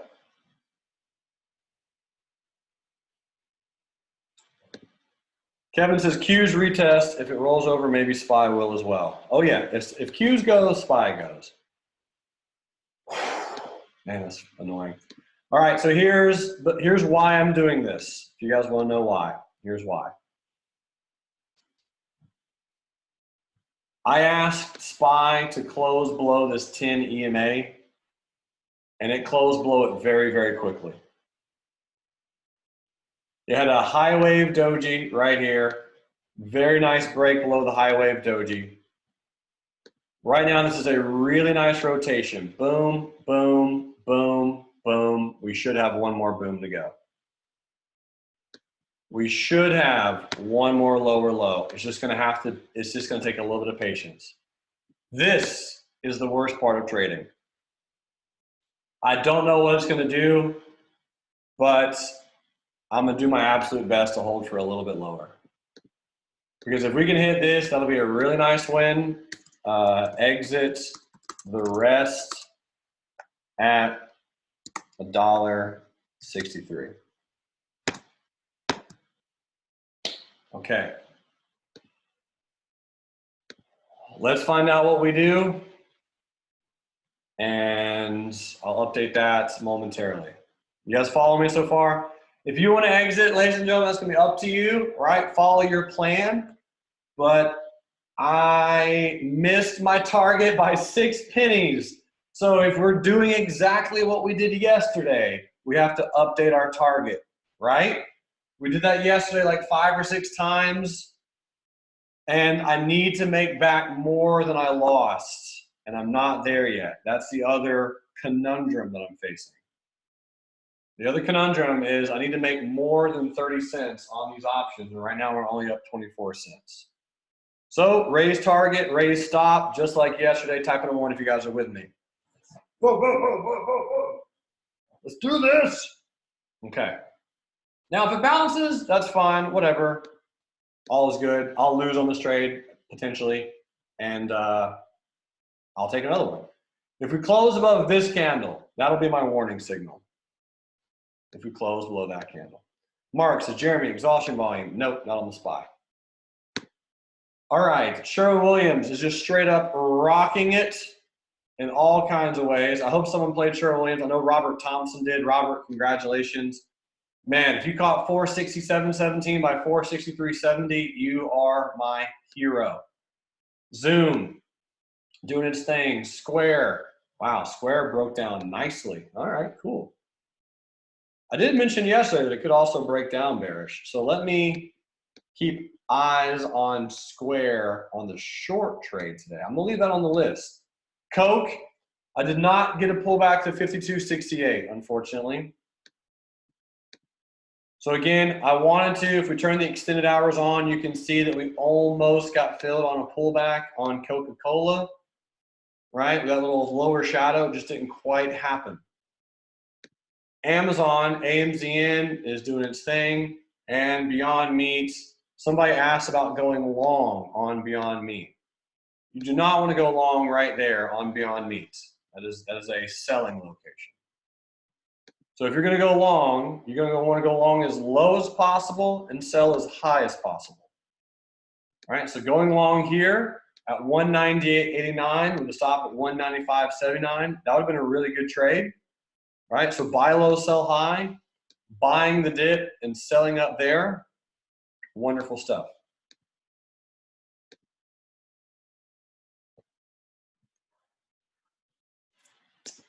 Okay. So BYND, this is what the daily chart looks like. And this thing is very, very high. So it's going to be kind of fun to see what she does and what actually ends up happening. Wow, I have 106 text messages. Is there something weird going on in the market that I don't know about? It's like a pretty normal day. Q's. Yeah, just kind of like your normal average day right now. All right, so a few of you played NVIDIA. So this was a cute little gap on NVIDIA. I do like it. I am in bullish on NVIDIA already. And I mean, cool. Higher it goes, the better. Disney, I'm also in bullish on Disney longer term. Disney at this point is just hanging out. Activision, ATVI, not doing much. Lockheed Martin, LMT, gapped up and immediately faded down. So Lockheed Martin, I'll throw it on the list just to see if it does anything, but it probably doesn't do much. Kevin says you might get your second entry on PayPal. We'll see. Yeah, we'll see.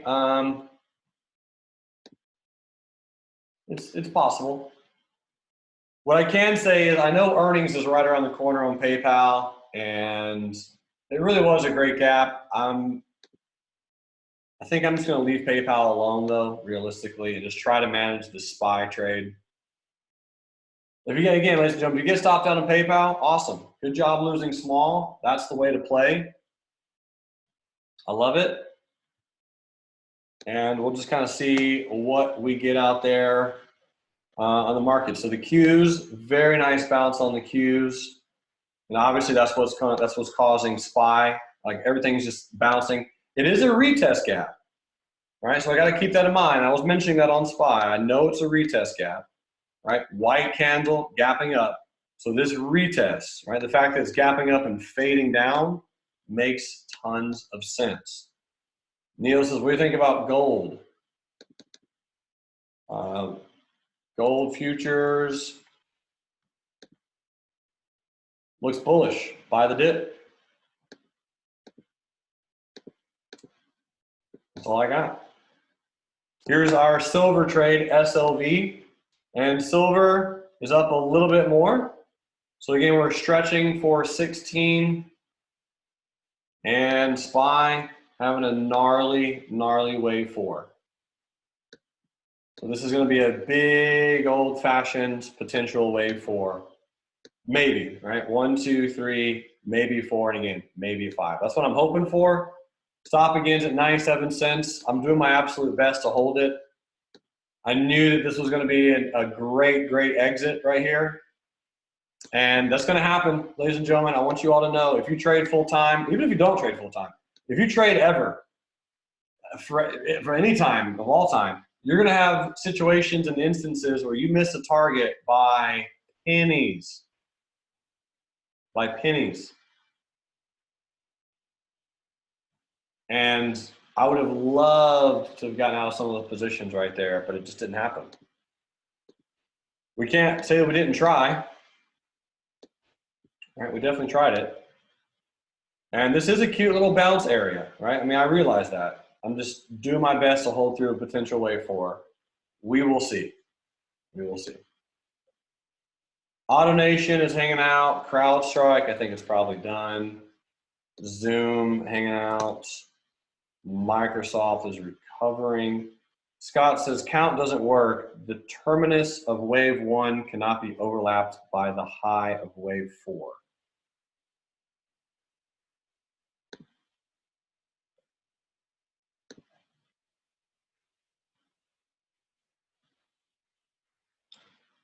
Unless I did it like this. 1, 2, 3, 4. There you go, Scott. Back to being right.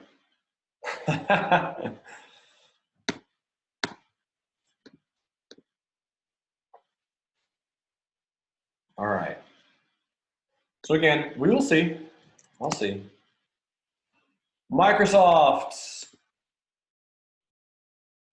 Potential double bottom. I mean, it did gap up. Again, this is a great retest type of day, but I don't think we're just going to recover and go to the moon. It's a little too early. It's 9:37. It's 9:37. So I mean, what are we going to do? Just do this and just crush all day? Like if we bounce here in the market and just start running, like we're going to have to run all, it's going to be a mega bullish day. So I don't think this is the bottom of the market where we just bounce and run higher. We could, right? We could. And I would not be shocked or surprised. I mean, it's a very, very strong bullish market out there. Except for Dropbox. Dropbox is having its weaknesses everywhere. So DBX just can't catch a break. Lows, ticker symbol LOW. So Lows, this is a trade that we are playing with puts for August expiration. So we talked about this yesterday. So this is, when I say August expiration, unless I stipulate an actual week, it's always just regular expiration. So these are the 105 puts that we are snagging for $3. So the 105 puts for a $3 limit buy on Lows. So those filled, and we're up majestically tiny on that, 10 cents right now. We come into the swing trade journal. Lows is active because we got filled at $3. At least it was a good entry, I feel like. So Lows doing its thing. Here's Alibaba, BABA. Great gap on Baba. We have not gotten filled presently. So we have not presently yet gotten filled on Alibaba. I'll leave the order open because right now it's trying to fill the limit. of 174.42. Right, so we had a swing trade open. Baba gapped over the swing trade entry. The trend looks very nice, right? It's already up $1.70. So we'll just see if it pulls back. I'll give it 2 or 3 days. If it pulls back, great. If it doesn't pull back, great. So Alibaba, nice little move, doing its thing, hanging out, chilling. Again, that's the swing trade. Here's another swing trade that we have open is NIO, N-I-O. And this thing is just really, really compressing. So NIO, I have an entry to get in if it pops above 353 with a stop at 309. And the target's 395 and 442.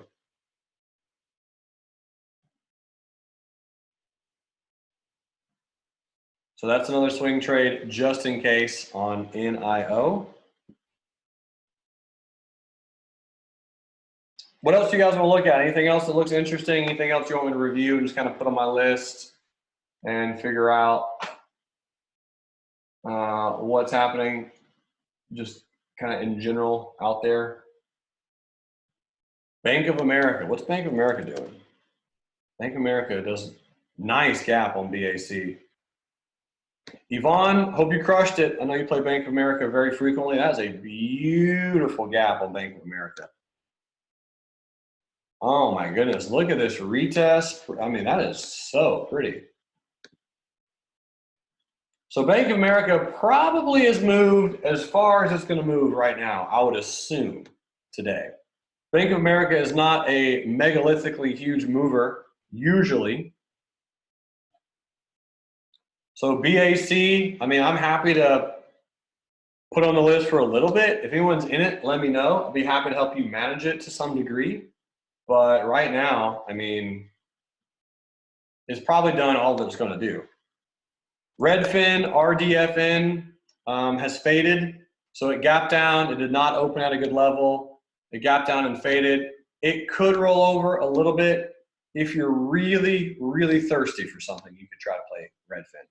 There's probably better trades out there.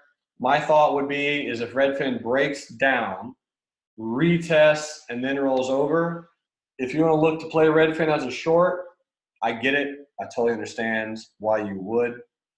I just think there's probably better plays out there than Redfin. Redfin gapped down and immediately filled the gap. Netflix, NFLX is just trading sideways presently. So I mentioned yesterday there'd be a 74.44% chance that Netflix would have an inside day candle and or a small bullish candle. So right now we just have an inside day on Netflix. So we're just kind of consolidating. We could continue lower. It's possible. What we're dealing with on Netflix right now is you have a little bit of a support right around here at 308.50. So I can put Netflix on the list, NFLX. Throw Netflix on the list, and we will just see if it breaks down. Maybe it will, maybe it won't. Time will tell. All right. What did my boy David play? David played Apple. Nice.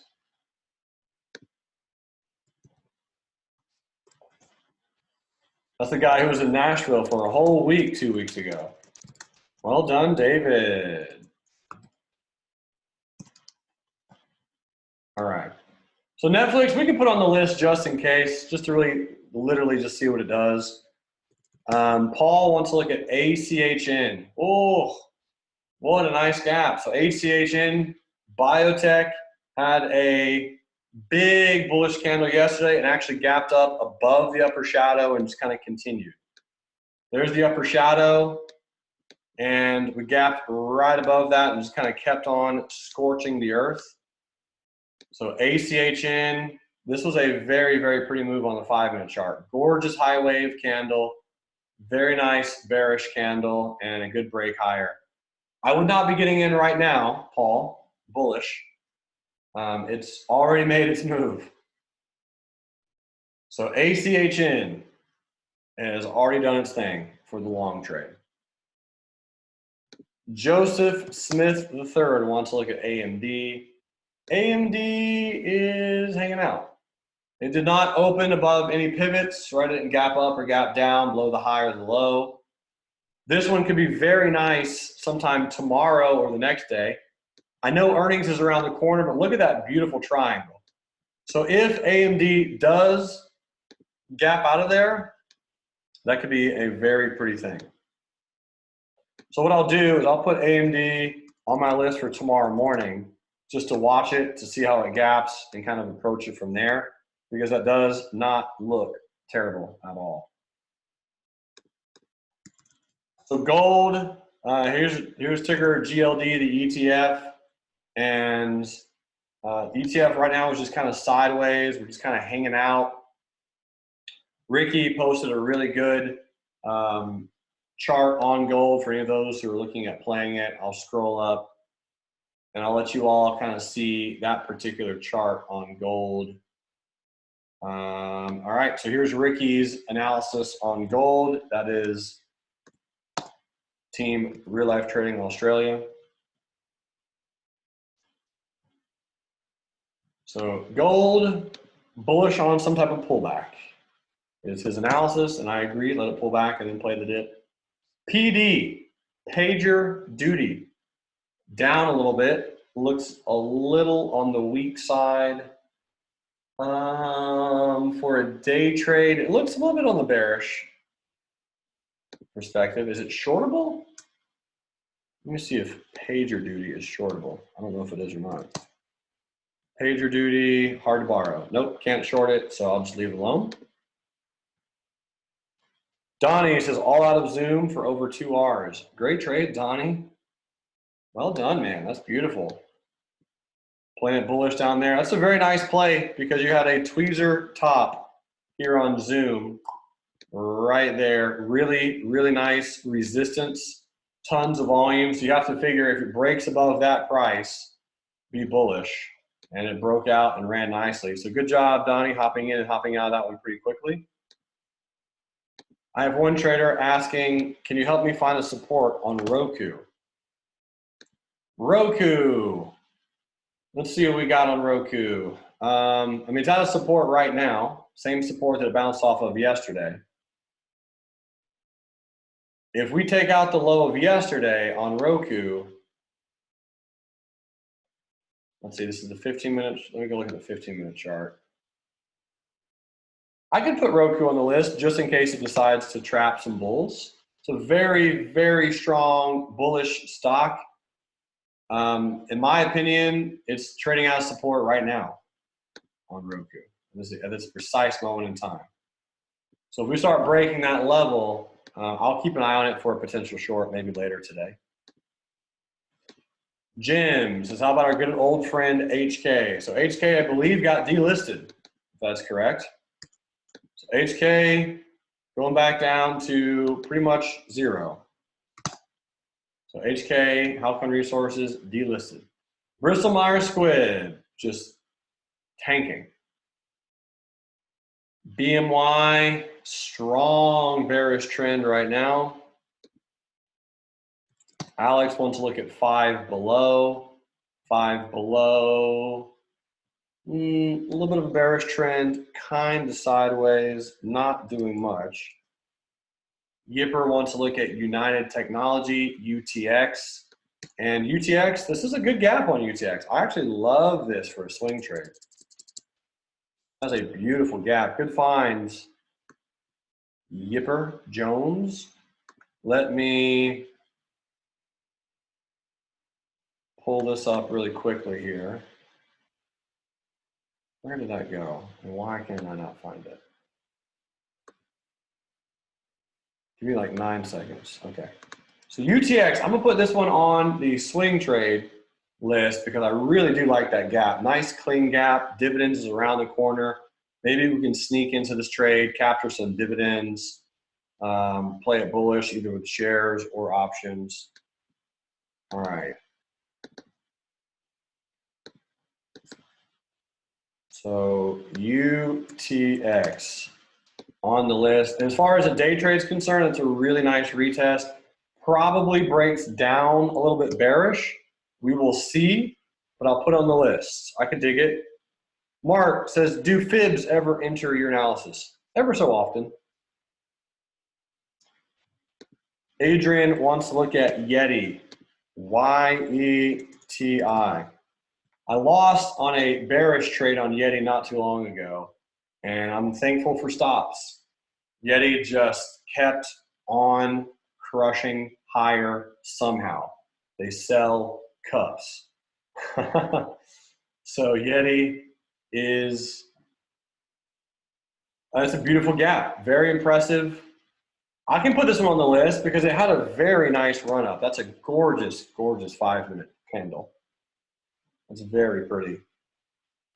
I have a trader wanting to review the Lowe's trade, L-O-W.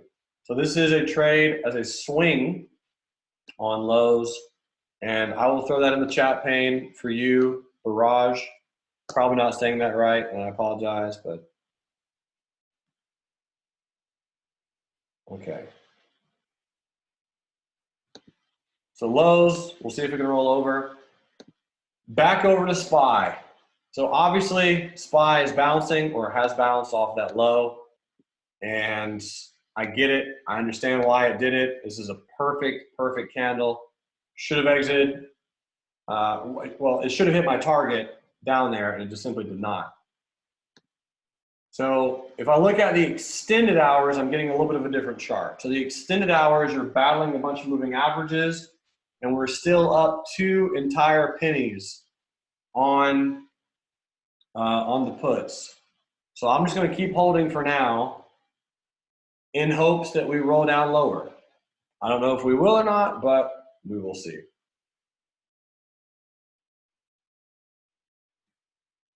Donnie says, Jeremy, Yeti sells way more than cups. My wife buys their bags and all kinds of stuff. The lockup period expired and brought Yeti down. Now that selling pressure is lessened, so just FYI, Yeti is more than cups and ice chests. I hear you, man. I hear you. I am very interested in how they're going to continue to be competitive, but I'm not a believer in Yeti. Doesn't mean they can't go higher. It doesn't mean they won't go higher. It just means if they do go higher, I won't be making any money off of them going higher. But yes, people do love them. It's very similar to like Lulu, and you know, because Lulu is like, what competitive advantage do they have, you know, versus anything else. But Lulu is doing his thing. Samuel says, Jeremy, I did not get stopped out of PayPal. I entered it 1910, currently around 1948. What would you do? Great job getting in at 1910. It's a beautiful pullback, Samuel. Gorgeous, gorgeous trade, buddy. If you're in PayPal at this particular price, I would exit a small position. If I was in PayPal as nicely as you, I would exit for a small gain, like a 1/10 of my position, something like that. I would increase the stop, and then I would exit a little bit more if PayPal makes a new high, which it probably will.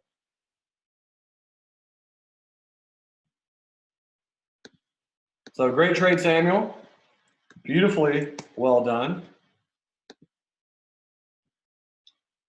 Adrian says, is the SPY the only index that you watch? Do you ever look at the Qs and the IWM? IWM seems to be making a double top. Would you advise getting into a bearish position? So in the afternoon room, Adam, I look at all of the indices all the time. So I look at the IWM, the Qs, the Dow. I kind of review all of them. SPY is my favorite, personally.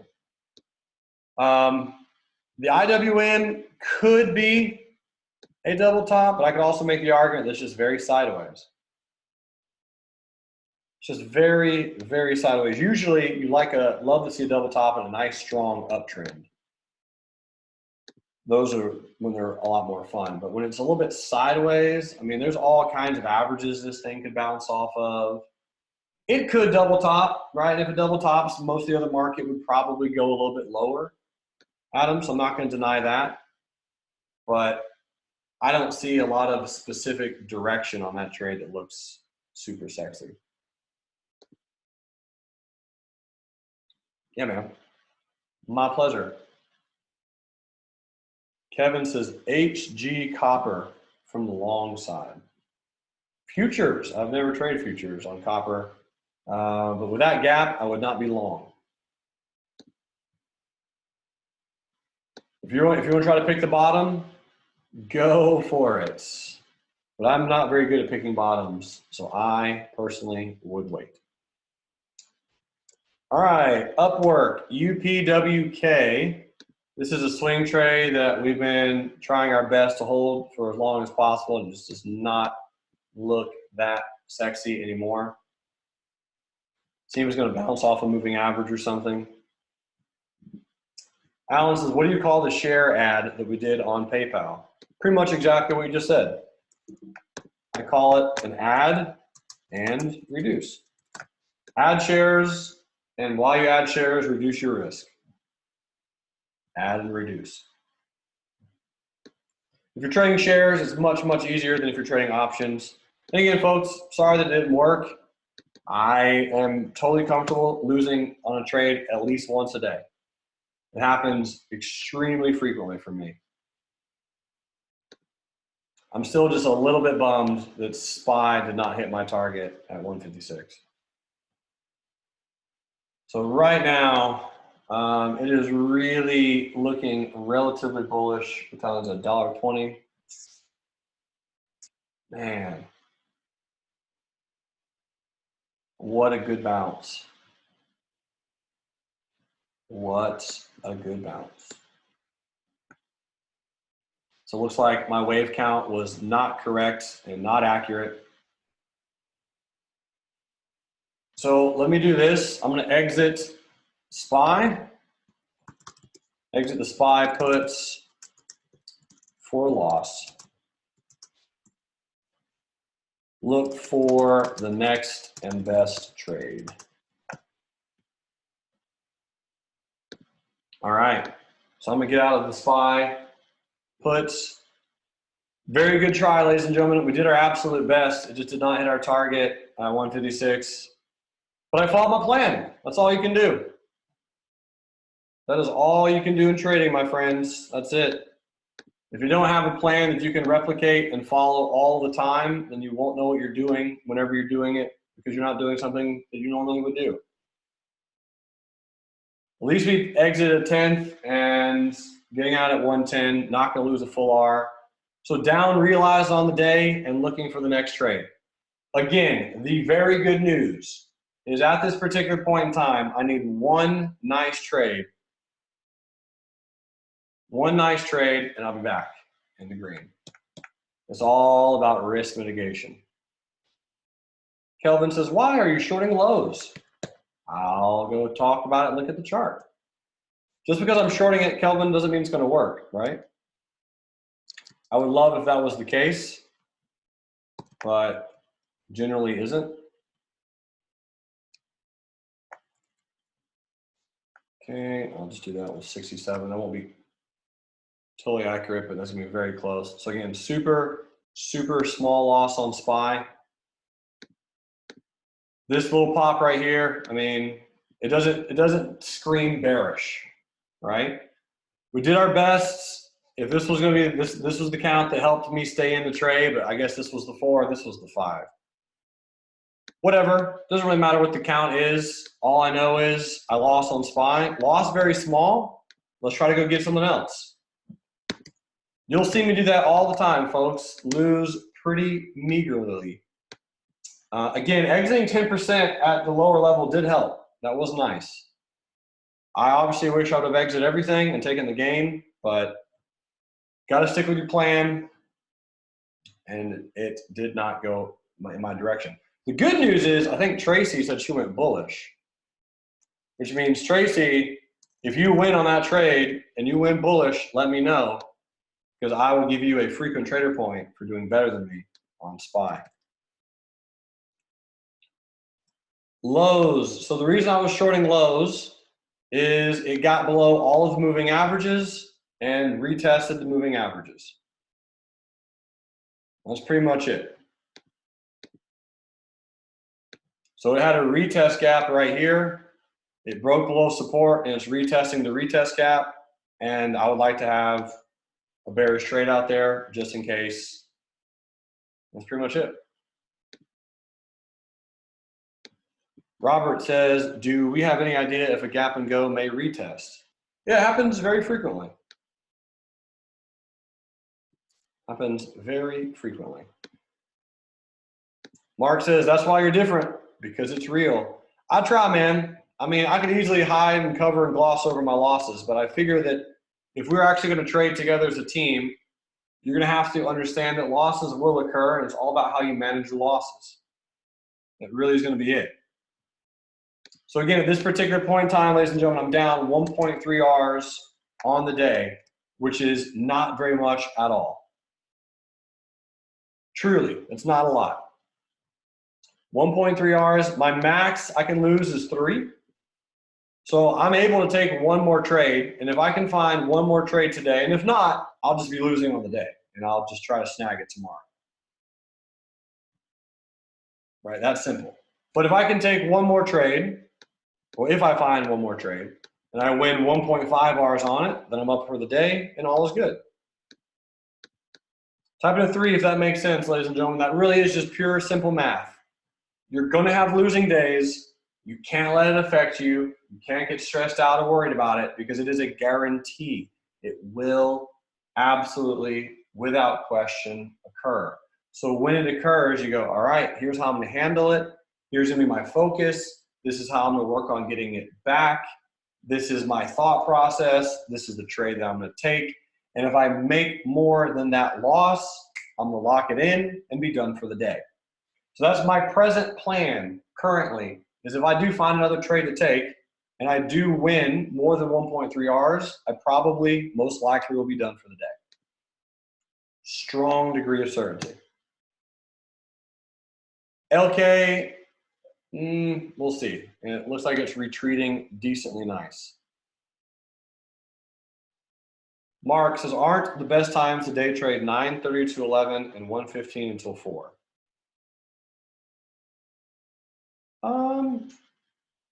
Sometimes. Sometimes, man. I like trading all times of the day. So I don't really know what to say on that. I mean, there's opportunities everywhere. All right, so Beyond Meat had its retest.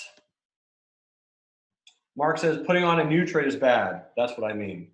Again, I would disagree with that entirely. I think there's plenty of really good trades during all times of the day if you can find them. I don't really restrict myself to one particular time. Although I do not place a new trade in the last hour of the day. Me personally, that's just one of my rules. Some people do, but I don't take a new trade in the last hour of the day. I'll manage it, right? I'll put in stops and targets, whatever. I'll manage it in the last hour of the day. I just won't put a new trade on. Other than that, I'll tell you a quick secret, man. I actually love the lunchtime time frame. I love lunchtime because, oh, SPY, you dirty savage. You dirty animal. So that's the thing, man. I'm actually a big fan of any time frame. I like lunch. So Beyond Meats has taken out the low of the day. And I'm debating on and very highly considering shorting it because it made a brand new all-time high today. You probably don't think so, but type in a 1 if you think some newbies went bullish up there, because they did. You're probably thinking, no way did someone buy right there. Yeah, they did. Someone did. I promise.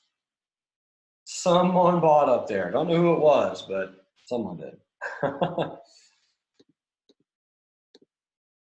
Unfortunately. I mean, I feel bad for them, but I try teaching people not to take all-time high breakouts, right? Don't be that guy.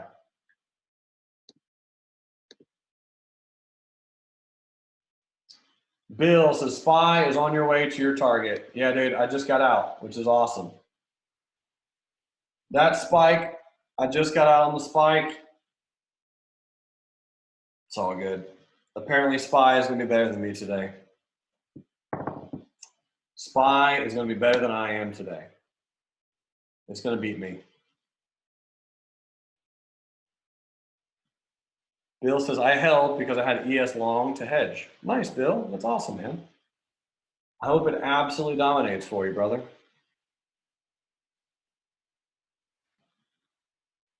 Robert says, how would you short beyond me?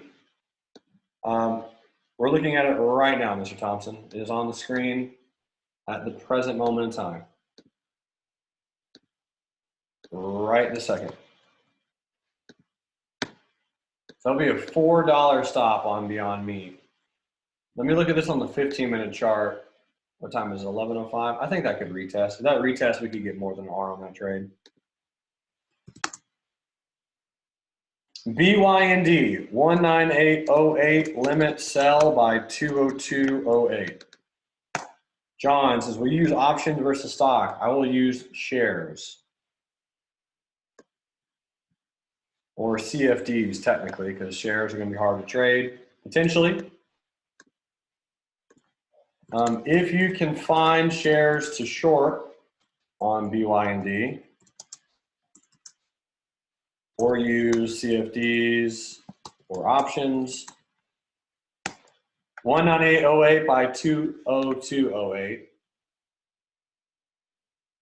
Donnie says the gap fill is at 195.20, doesn't play into your thesis. The gap fill at 195.20 doesn't play into your thesis. Donnie, my brother, not entirely sure what you mean by that trade.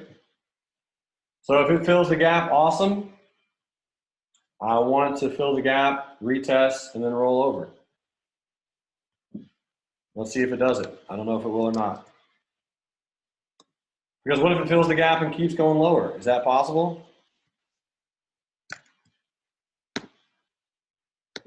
It is. It's possible. Not only is it possible, but it might also keep going lower and not fill back, right? It might not retest at all. So if you're able to find a short on BYND, depending on how you're playing it, if you're going to play an option on it, I'll talk about what option that we could play. It's going to be very spready to play an option on Beyond Meat. Options are going to get a little on the rough side. Let me go look at it. You would do July 26th, so expiring this Friday. Oh, those options are terrible. Just terrible. You'd have to go with like a 195 put if you're going to play the option on this on Beyond Meat. And you'd have to look to buy it at around 750 with a stop at about 550. So it'd be about $2 of risk on the option. So 750 would be your entry and your stop loss would be 550. And that would be with the 195 put expiring this week. If you're looking at playing the puts on Beyond Meat. Emmanuel says, could I do a debit spread? You certainly could. If you're familiar with that, Emmanuel, crush it. Wow, what a fantastic trap on the SPY. Oh, I'm in shock about how beautiful that was. Incredible.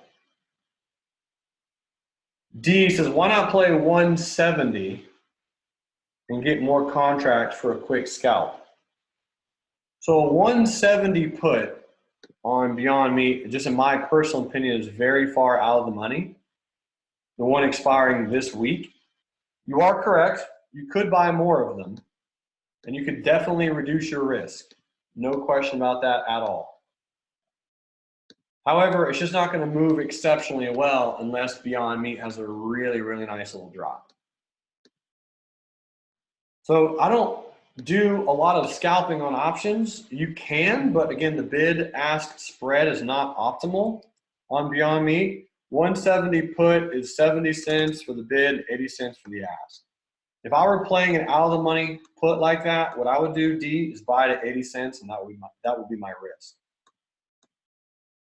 My risk would be 80 cents. So whatever your risk is, let's say your risk is $100. I'll do $100 divided by 80 cents, which would buy me one contract.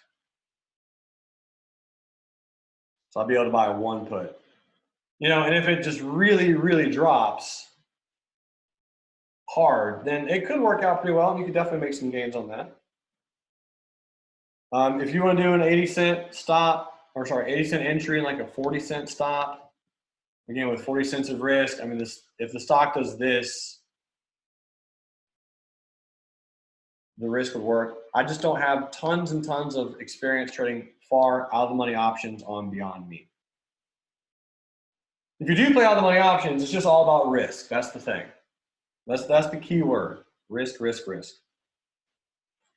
So what you're mentioning, Donnie, on Beyond Meat filling the gap, you're 100% correct. So again, it did fill the gap.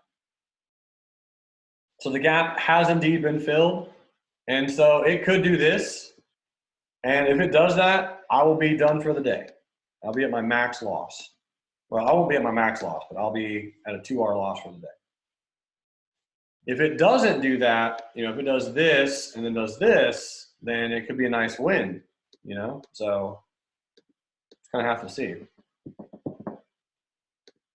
Right now, you have a lot of bearish candles in a row on the 5-minute chart and the 15-minute chart, and we're below some of the moving averages. We just hit a brand new all-time high, and I'm trying to see if some of these traders who bought bullish are going to get trapped.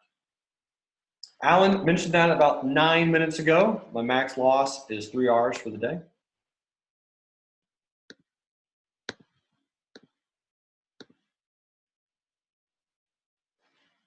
Skip mentioned, can you talk about what the trap was on SPY? So SPY had 2 traps.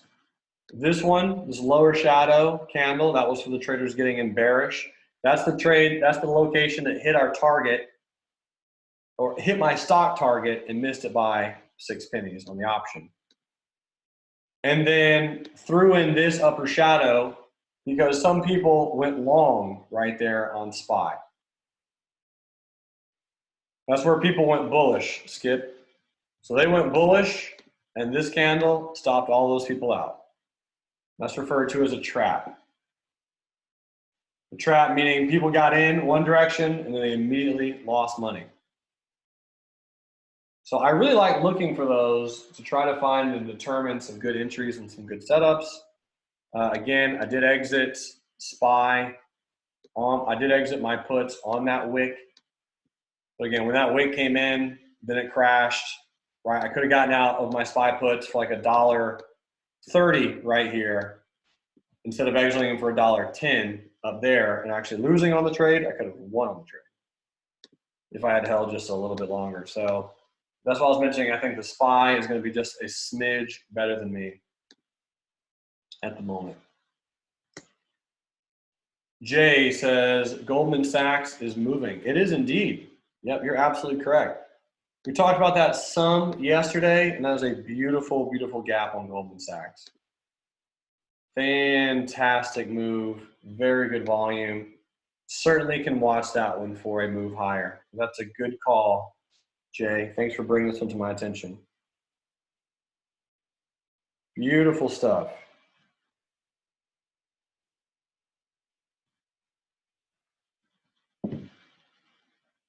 Kevin says CNC intraday reversal.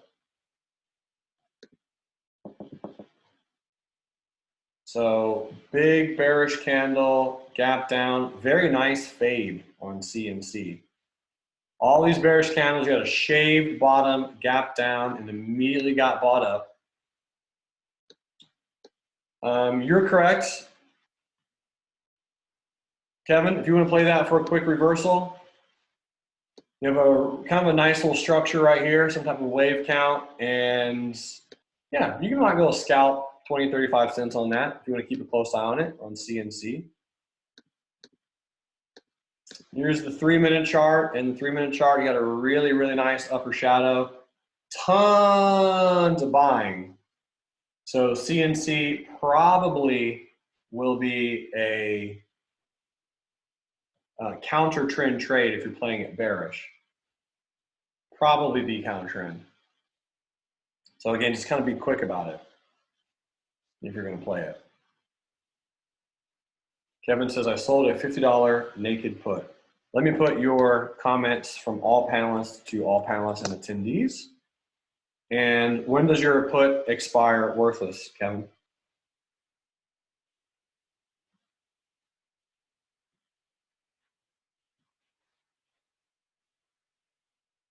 August 16th. Okay. So $50 puts, August 15th, and we'll keep an eye on that one. I'll put that on the list for this Friday. And I'll look at it in the afternoon room for you, see how that's going. Kevin B, August 16th. All right, man, got it.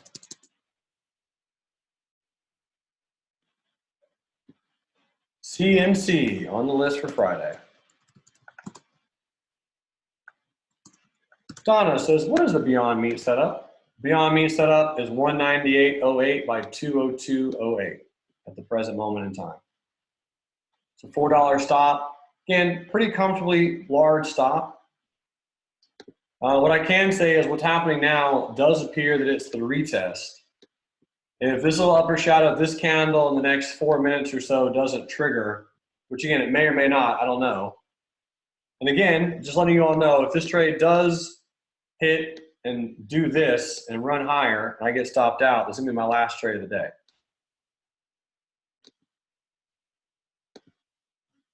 This will be my last trade and in.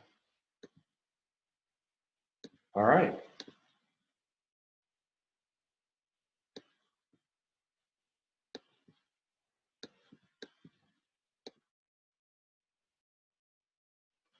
Let's see.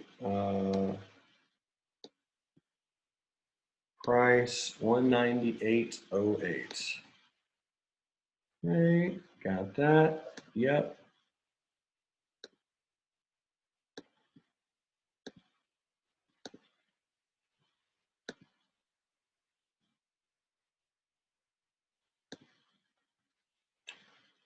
Kevin says, what do you think of LE, the live cattle chart? Live cattle. Literally never traded this or looked at it my entire life. So let's see. Daily chart looks bullish. Volume coming in, decent gap. Here's the 15-minute chart, 15-minute chart doing its thing. If I were playing this one personally, I would look to buy a dip at 108.44.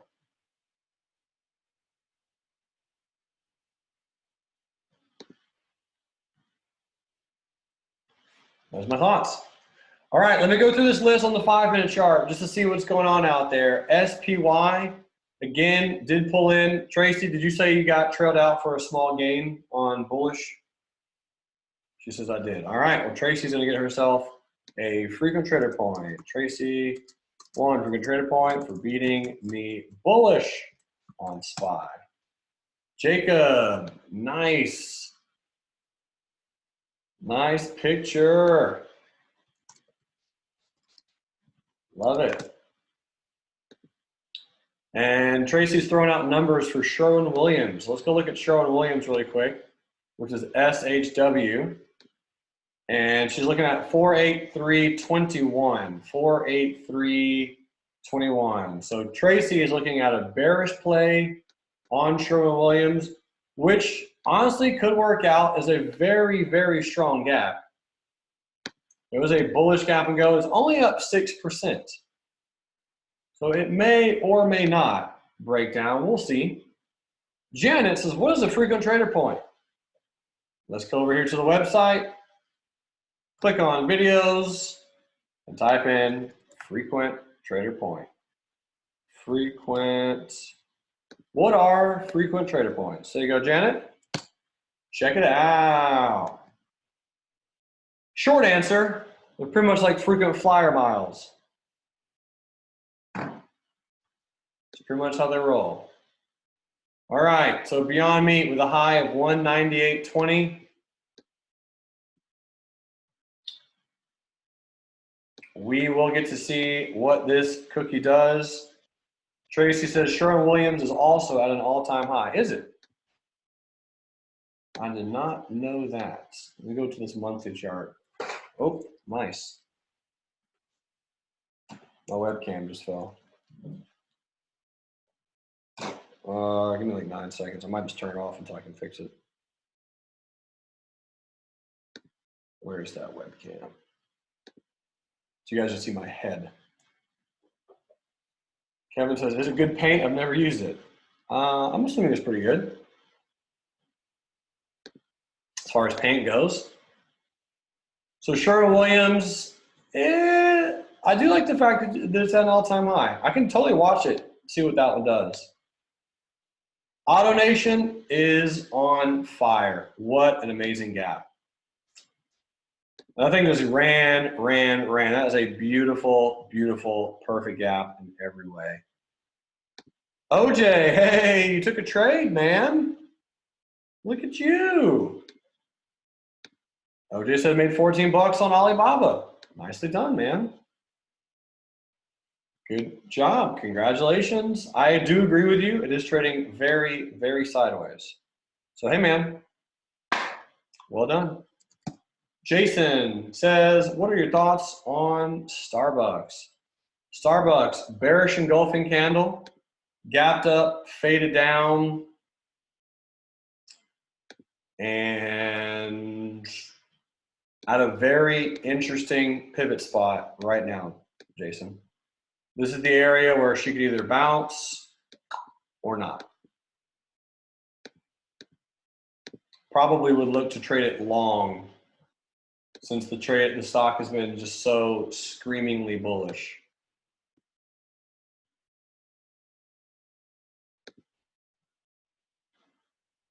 Sylvia says, what about AIG? Let's go look at AIG. AIG, absolutely nothing. Sideways as can be, super, super small candle, no gap, no trade for me on AIG. If I were to play it bullish, I'd maybe consider getting in above the high of these last two candles if the trend pops long. But that'd be best case scenario. Otherwise, I wouldn't really do anything on AIG. Looks pretty sideways. Great question though, Sylvia. 3M, cute little gap on 3M. Earnings is right around the corner.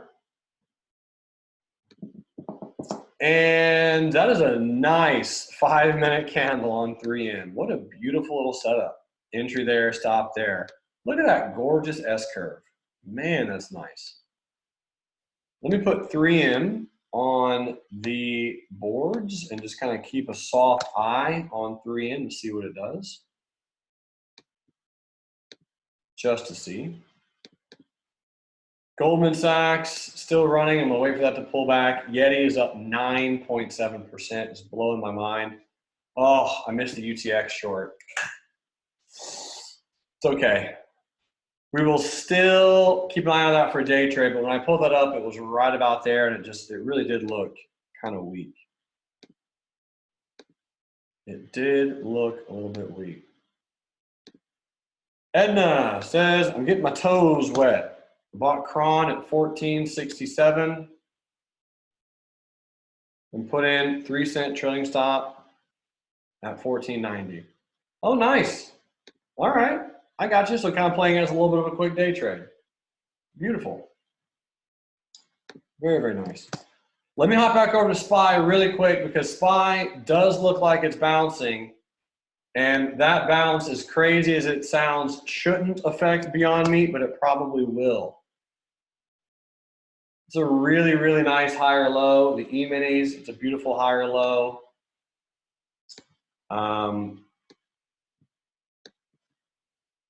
BYND, is that actually going to impact Beyond Meat or not? I mean, it looks like it is almost exceptionally. Turn on the extended hours, it's kind of the same. Because if we break above the high of this candle, it's going to retest even more. is what I'm thinking, because that was pretty much a perfect retest on Beyond Meat. High of 190, 198.20.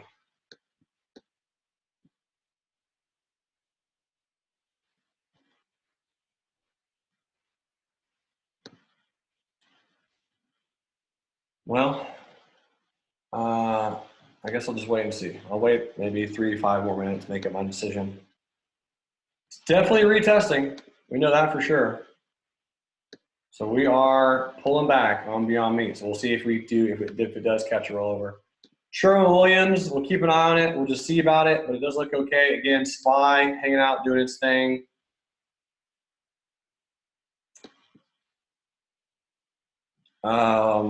Samuel, do you mind reposting your comment to all panelists and attendees, please?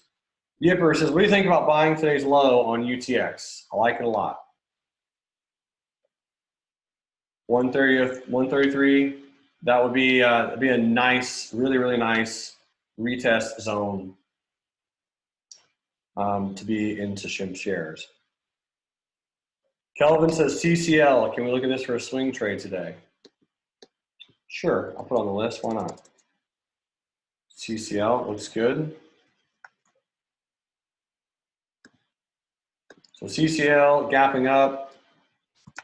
Jason wants to look at AMD, Advanced Micro Devices. Advanced Micro Devices with a very nice double bottom. Jason's looking at 33.15. Yeah, if it pulls back to 33.15, Jason, thumbs up, looks great. Michael is looking at WYNN, W-Y-N-N, and WYNN Resorts. Bullish candle, gapping up. It's a very, very cute little gap on WYNN.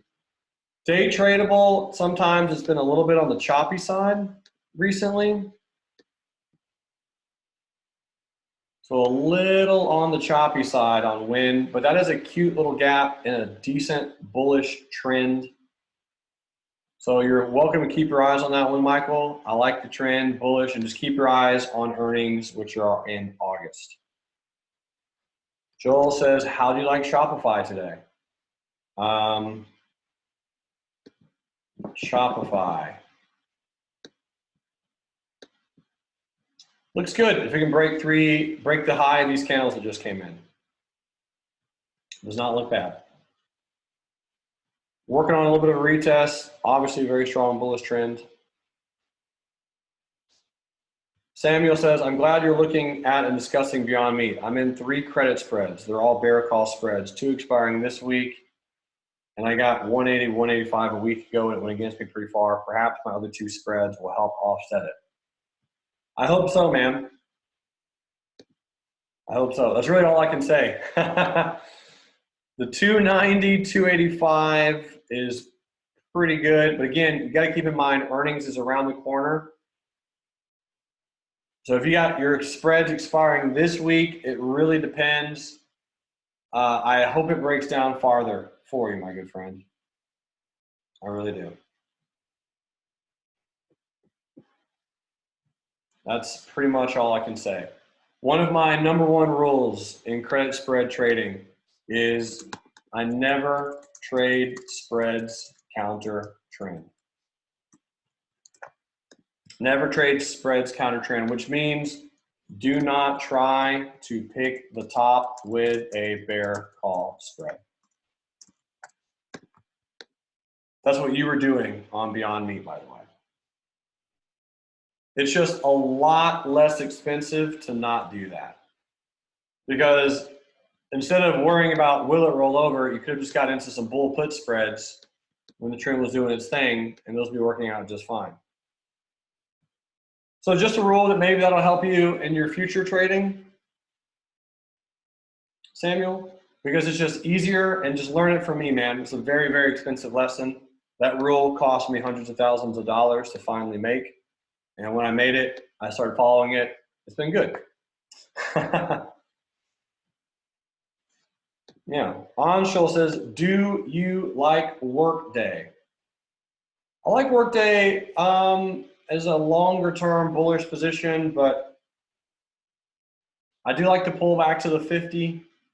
It's a very nice trend on workday right now. And if I were playing workday, most of the traders who are playing this one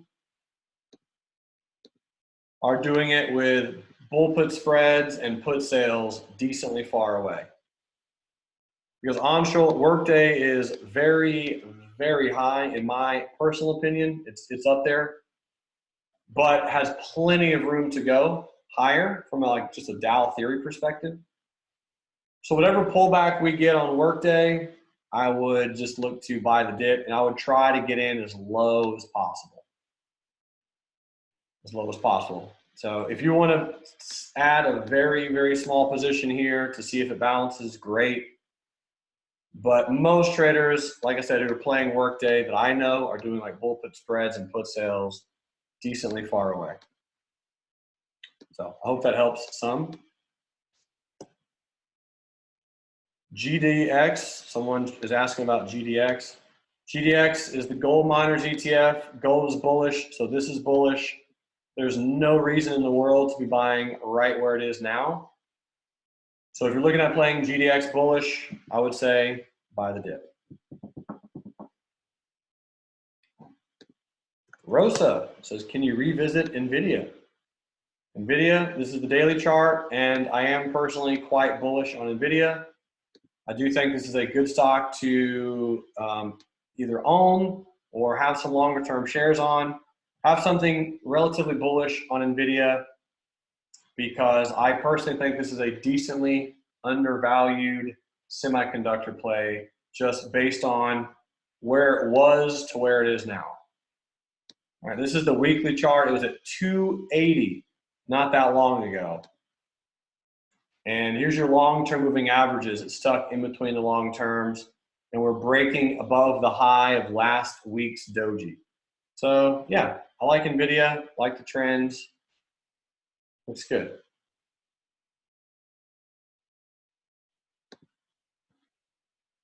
I like the gap. Gap looks pretty. And BYND, so Beyond Meat, looks like it did the gap fill and is working on potentially bouncing. So again, if I am wrong on this trade, which is likely, this will be my last trade of the day. The VWAP is at 201.82, and again, we do have some moving averages. This is the extended hours. So trying to short this pullback, again, was definitely a good thing that we didn't take the breakout of it, right? But with this retracement, obviously it's a pretty strong retest. I'll be looking at lowering the stop relatively soon to hopefully lose less than an R. And again, unless I win on this trade, which at this point doesn't seem super likely, this will be my last trade of the day, win, especially if I lose. If I win, still might be the last trade. We'll just see how much it can roll over if it does roll over. And if not, no big deal. Okay, so it's 10:33, and there's your Sherwin-Williams breakdown. Miss Tracy Ball. So Sherwin-Williams did have a quick little breakdown below 483.24. Looks like it happened very quickly. Yeah, so you probably got skipped over. So if you did get skipped over, you could certainly consider leaving that order open just in case it pulls back, because it most likely will pull back a little bit. Chuck says, what do you think about Lulu puts around this point? I mean, it's a bullish trend, so you'd be playing them counter trends. It's an inside day candle presently, Chuck. So here's your inside candle right there on Lulu. So in my thought process, if it breaks down or closes below that candle, maybe. But if not, looks good. Wilkins says, anyone on TradeNet able to short SHW or BYND? Yes, I am using that, and I'm in BYND right now.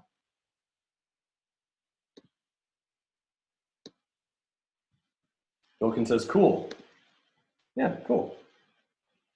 All right, so there's the fill on Sherwin-Williams. Let me just go through this list and see if there's anything I need to take off.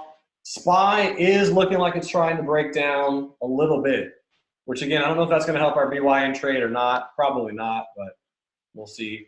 AutoNation is just a fantastic gap. CrowdStrike, nothing happening there. We're going to take that off the list. Square, I'm going to take that off the list. Square is everywhere and nowhere today. Coke, ticker symbol KO, did not pull back into that level, and we'll see what it does. Up 5% is pretty good. Zoom actually doesn't look bad. Amazon, I'll take Amazon off the list. Lockheed Martin. So what I'm doing right now is looking through things that I actually might trade in the afternoon if I'm able to trade anything at all. It's going to fully depend on Beyond Meat and how it performs. Roku is working on breaking down. So Roku is working on breaking down a little bit. Filled on BYND at 198.12. 198.12. Just forgot to put that in there. So yes, Roku did have a little bit of a bounce yesterday. And what we're doing right now is it's working on breaking below this support level. So pretty strong support level on Roku. And again, I'm in Beyond Meat short right now, which is not working. So if I was going to play a trade on Roku, it would be a pullback off of the previous lows. I'm personally not going to take this trade right now because I'm down on the day and I'm in a losing position and I just don't have the risk for it. But if you do have the risk available and you're actively able to take another trade, I would look to short Roku on a pullback. That chart does not look too terrible. UTX took out the lows. Yeti is just absolutely going bananas. Goldman Sachs, we'll see if it pulls back. And 3M, I'll leave on the list and see what it can do. Tracy says, nice double top on the SPY. It does look a little on the weak side for right now, just a smidge. This is, I would say, is a decent double top on the SPY. Again, unfortunately, I closed the puts, which makes me a sad panda for a loss. Looks like SPY is just better than me today. And it doesn't appear that a sell-off on SPY is going to help Beyond Meat. Because BYND has just been an astronomical, insane runner over the last few days. And I figured getting in near the all-time high, you know, shorting at like the highest that it's ever been or very, very close to it might not be a terrible thing.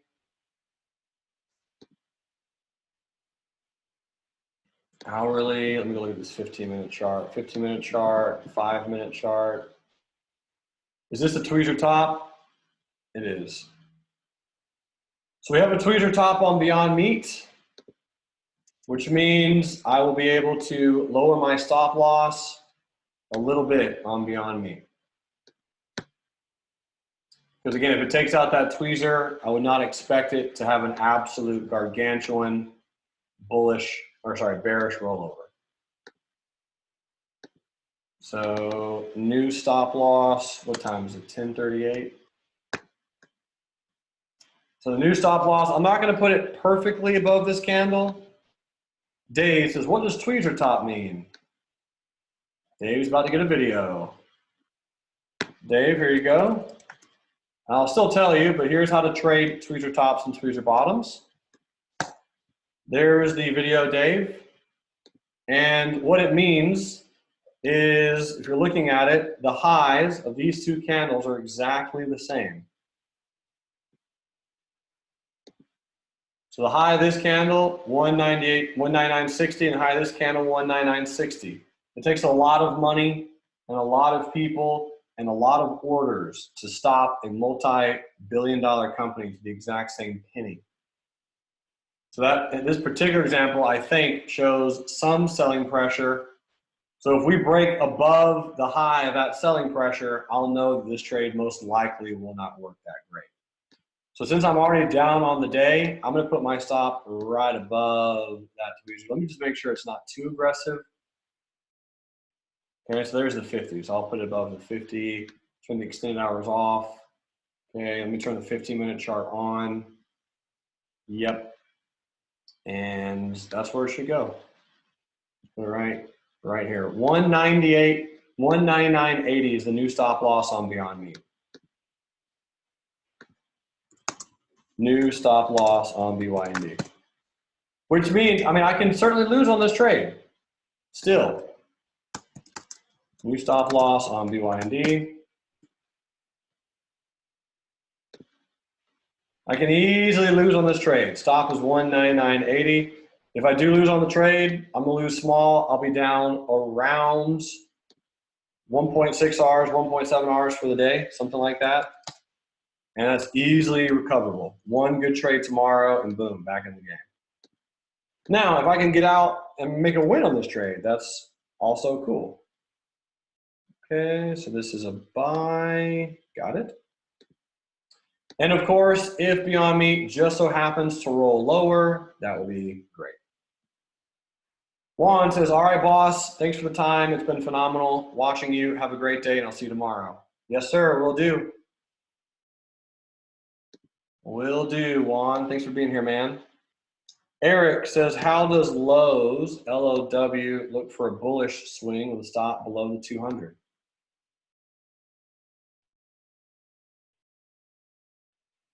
Doesn't look bad. I mean, I'm in bearish. Eric, and right now it's smack dab in the middle of the long-term moving averages.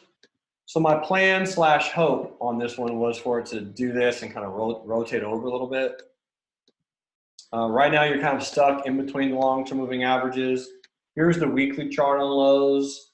And if I just hide everything, you have a pretty bearish little candle on the weekly chart with a bunch of bullish candles right here. So I'd like to see Lowe's trade down just a little bit lower, actually. So if you're looking at playing it long, I totally agree. Long-term, Lowe's is a great buy. Short-term, if you're looking at going bullish, I'd like to see it down around 199. I think could be a good spot to get in long. But that's just me. I mean, if we take out the high of today on Lowe's, especially if it happens tomorrow, then I'd be a little bit more bullish on Lowe's, and I'd look to let that go down. Yeah. All right, update the stop loss on here. New stop loss on BYND. This is the 3-minute chart right here. So if it takes out this high, which is fine if it does, I'll actually lose quite small. I love putting stops above tweezers, so that's realistically quite normal. And then here's the 15-minute chart. So you have that little upper shadow on the 15-minute chart. This would be a very nice loss for me if I do get stopped out. I'd be pretty happy about that. Small loss, because at this point now on Beyond Meat, this is my risk, and the reward is much bigger if it actually rolls over. So I've significantly helped my risk reward on this trade by lowering that stop loss. Sherwin-Williams, chilling a little bit. Graham wants to know if you can go bullish on SPY. 2983. Sorry, 29834. So right below the lows of those candles by 2804. It's a great risk reward, Graham. I mean, really, man, you're just buying off the very similar support that people bought before. Looks good to me. Right, and if it trades down here and bounces, I mean, you're buying off the support that's already there. So, yeah, bud, looks good. Pinterest. Pinterest, chilling. Pinterest is hanging out. Not much going on with Pinterest. Tesla, going to be exciting to see how earnings shapes up on Tesla. Inside day candle right now on Tesla. Love, love that. Very pretty. Samuel says, when you get a chance, could you go over some of your long-term plays? Sure. Apple, number one. AAPL, most profitable company in the entire world by a long shot. It's not even close. There's no one even close to comparing. Apple makes tons of money. Vilkin says, to what extent do you use level 2? 0 extent. I don't use level 2 at all. So Apple, one of my most bullish long-term positions, Samuel. Square, huge fan of Square long-term as well. Big, big fan. Easy company, know exactly how to make money. Budweiser, ticker symbol BUD, same thing. Know exactly how Budweiser makes money. Dividend paying stock. Buy low, sell high, accumulate type of position. Obviously SPY, SPY, right? Own the market. That's a great way to do it by owning SPY. So owning shares of SPY. British Petroleum, BP, know exactly how they make money. Very easy to trade BP. And this is just like a buy low, sell high, in and out type of position pretty frequently. So I like BP. And I also have some positions in Pinterest because this is a newer IPO technology social media company, which I think has some serious legs for growth. So both myself and Ashley have some shares of Pinterest. Tencent, TCEHY. These are, again, my long terms. Tencent, TCEHY. One of the biggest companies in the world that no one knows about. This company is massive, huge, incredibly large. And on the weekly chart, you have two super, super small doji candles. So this is a great one just to kind of buy low, sell high, own, and accumulate over time. And then I have a small position in Eventbrite because I've used them in the past. And I've added a few shares down here in this little accumulation. So if it gaps up on earnings, awesome. And if it doesn't, equally awesome, I guess. But not a very big position in Eventbrite. And that's it.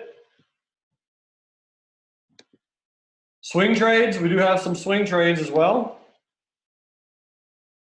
And swing trades, we have Upwork, UPWK. That was my attempt at spelling Upwork. UPWK on the daily chart.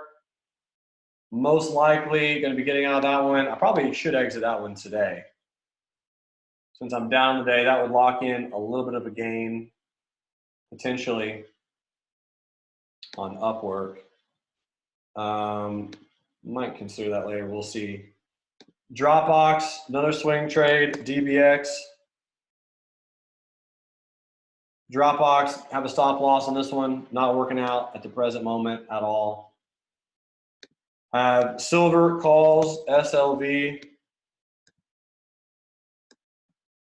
So these are the call options that a lot of real life traders are in. Bullish.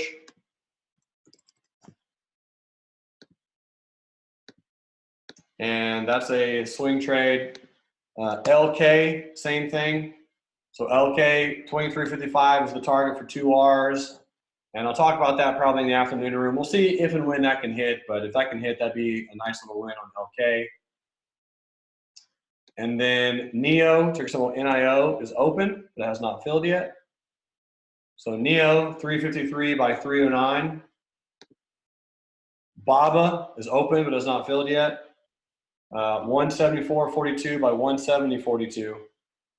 That's the one we set up together yesterday. And then lows on the put option, ticker symbol LOW.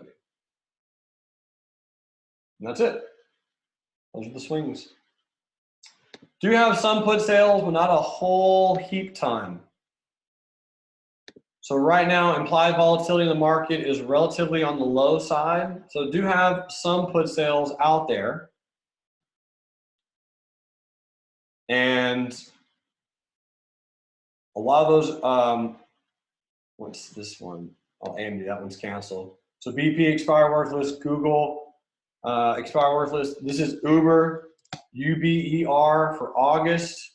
So I have it at $36. Really wouldn't mind getting put shares at 36 on Uber.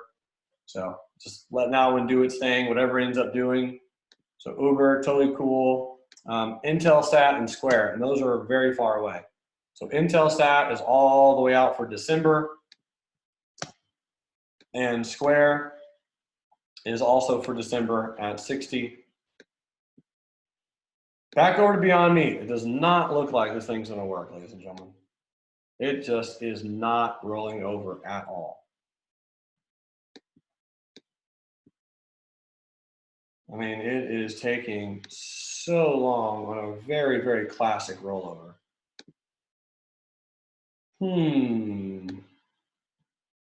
How much longer to hold Beyond Meat? Because the answer is not, I don't want it to be long. Glenn says, it's gonna work.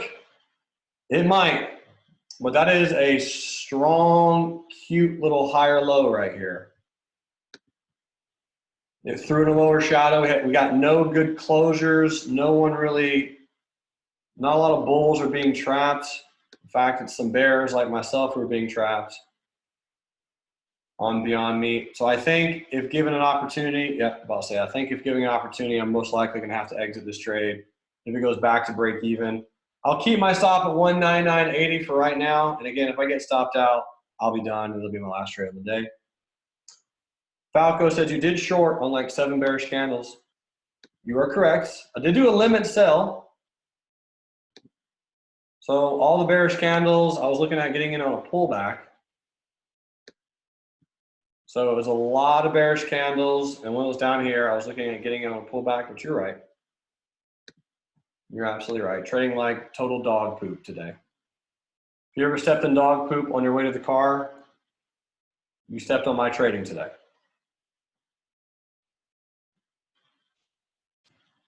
That is how I traded. Sherwin-Williams reversed as well. So that would not have worked for a bearish trade. And again, was unable to take that. If I did take that, I would have lost on Sherwin-Williams. And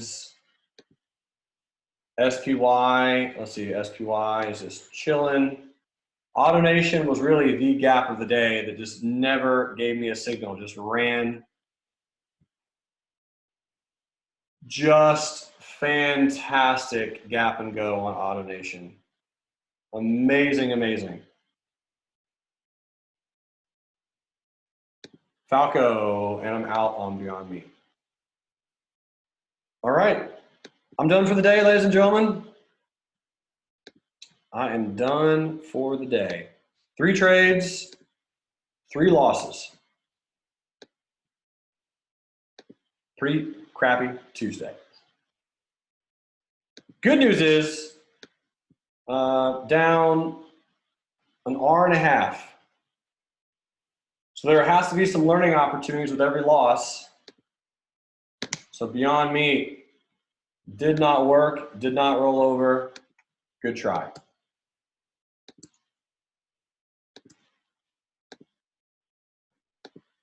So you stopped out of BYND. Let me see where my official exit is on this one.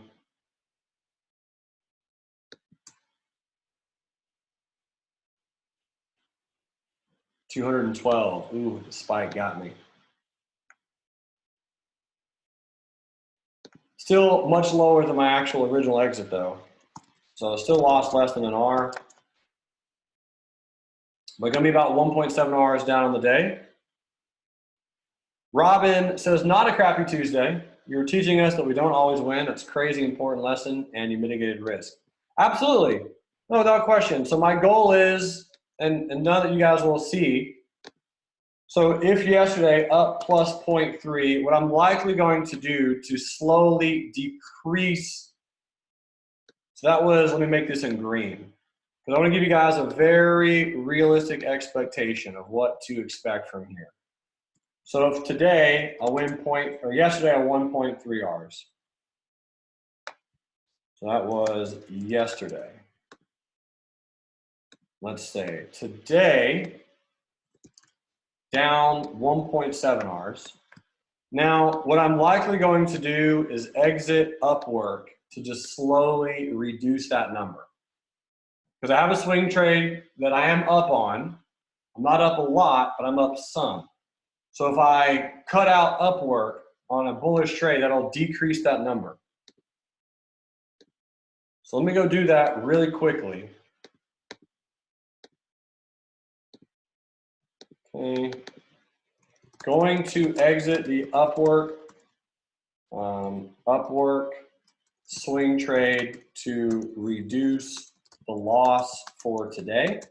If you want to keep holding, you are more than welcome to. Just know that I am taking the small gain.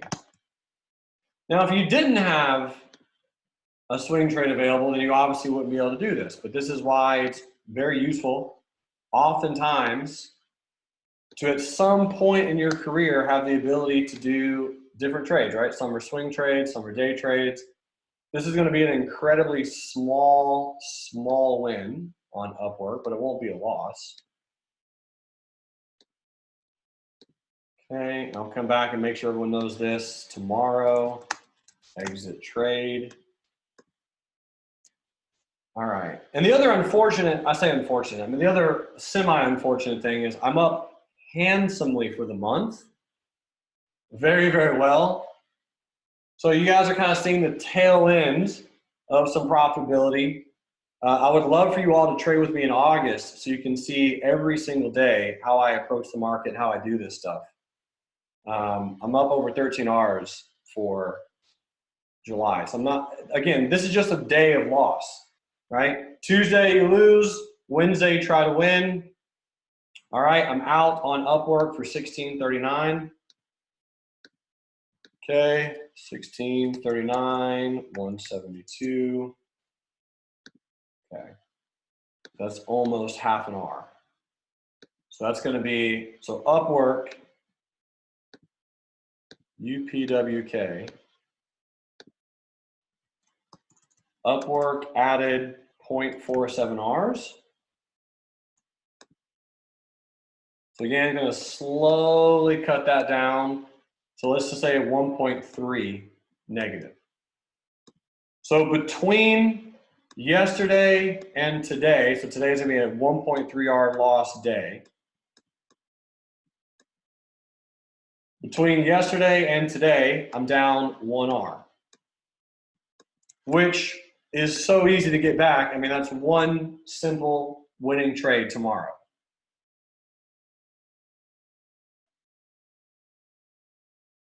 Right? So that's really the goal. I mean, if you can just mitigate risk, keep your eyes on where you're at for the week. Because tomorrow, I mean, let's say realistically tomorrow, if possible, I win 0.7 Rs. Okay, now I'm only down 0.3. And then on Thursday, let's say I win 0.6 Rs. Then I'm up plus 0.3. And then on Friday, let's say I'll go in knowing that I have a 0.3 R surplus for the week. I will do my absolute best on Friday to not give back that 0.3 R loss. Sorry, that 0.3 R gain. Does that make sense? So I do that through the week as I keep track of where I'm at so that I can understand if I need to carry anything over into the next day or protect whatever position I have. So that's going to be the goal. So I am down as of right now 1.3 Rs for the day, right at it. And again, I nailed 0.3 Rs yesterday. So down 1 R for the week. And I'm going to work to get that back tomorrow. Now tomorrow morning, if we take a really nice trade and we make 2 Rs in the first 15 minutes of the day or whatever, fantastic. Lose small, win big, my friends. That is going to be something that I will mention as many, many times as I possibly can. because not every day will the market do exactly what you want. SPY does look a little on the weaker side. AutoNation is just a beautiful gap. Coke is a very nice gap. Zoom not really doing very much. And so my goal from here, ladies and gentlemen, is to figure out and kind of determine what else I can do, what learning I can take away from today, go back and back trade the SPY, go back and back trade Beyond Meat, see if there's anything I could have done differently, and be more prepared for tomorrow. That's all we can do in trading, my good friends, is do our absolute best to prepare for the next day. If you have a losing day, when you have a losing day, right? When you have a losing day, figure out what you can do to make it better the next day. Even if it's a small win and you have to just slowly chip away at the loss, don't do anything crazy. Like tomorrow, go out and risk 4 hours on one trade and then lose on it, right? You want to keep it nice, comfortable, calm, cool, and collected. Now here's the good news. The good news is I'm about to bring on one of the greatest traders in the world. His name is Mr. Blake Anderson. Blake Anderson used to live here in Nashville, Tennessee with me. Didn't live with me, like living with me. He lived in the same city that I lived in. And love this guy. I've traded with him for many years. He's been a moderator at Real Life Trading now for going on 2 years. And his style is amazing. Having the ability to learn from this guy is just a wonderful experience. So I'm going to be right here, not going anywhere, and going to do our absolute best to help continue answering questions. So let me see if my boy Blake is able to hear me. Blakey, can you hear me, or are you around? And if not, there you are. Yes, sir. Can you hear me? Yes, sir. You sound delightful. Man, how awesome would it have been if we would have lived together, though? But you're prettier than me and have a fiance now, and here I am, still the single guy running around. Ladies, I hope you heard that. He's single. Running around single.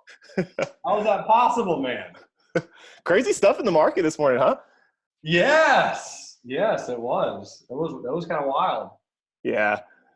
And I took a quick break and I popped back on and I heard you just talking about don't do anything crazy tomorrow. And I will say that was probably the largest learning curve for me when I started, was like, oh, I got to make it back tomorrow. So I love that advice. Yeah, exactly. I appreciate mentioning that, because that's the mentality that you have in your brain, is you just get like annoyed and frustrated when you have a losing day, and you go, you know what, I'm just going to hammer it home tomorrow, and you'll take a big trade. And the funny part is, it doesn't mean that it's a bad trade, but you won't be able to manage that trade properly because it's too big, right? So your emotions will get all entangled, and like, even if it's a great winning trade, you won't hold it nearly as long. You won't get out when you're supposed to if it doesn't go against you and all that kind of stuff. But so it's just really a bad idea. So it's just keeping that risk the same every time is massively helpful. Oh man, that's your next article. Why you trade differently when your position size is larger. Done. Article or video? Of course, video. Like seeing you in action. I love it. Sounds good. All right, man. You want to change your screen, make sure that works for me. Absolutely. And I'll turn my webcam off. And for those watching the recording, thank you for tuning in.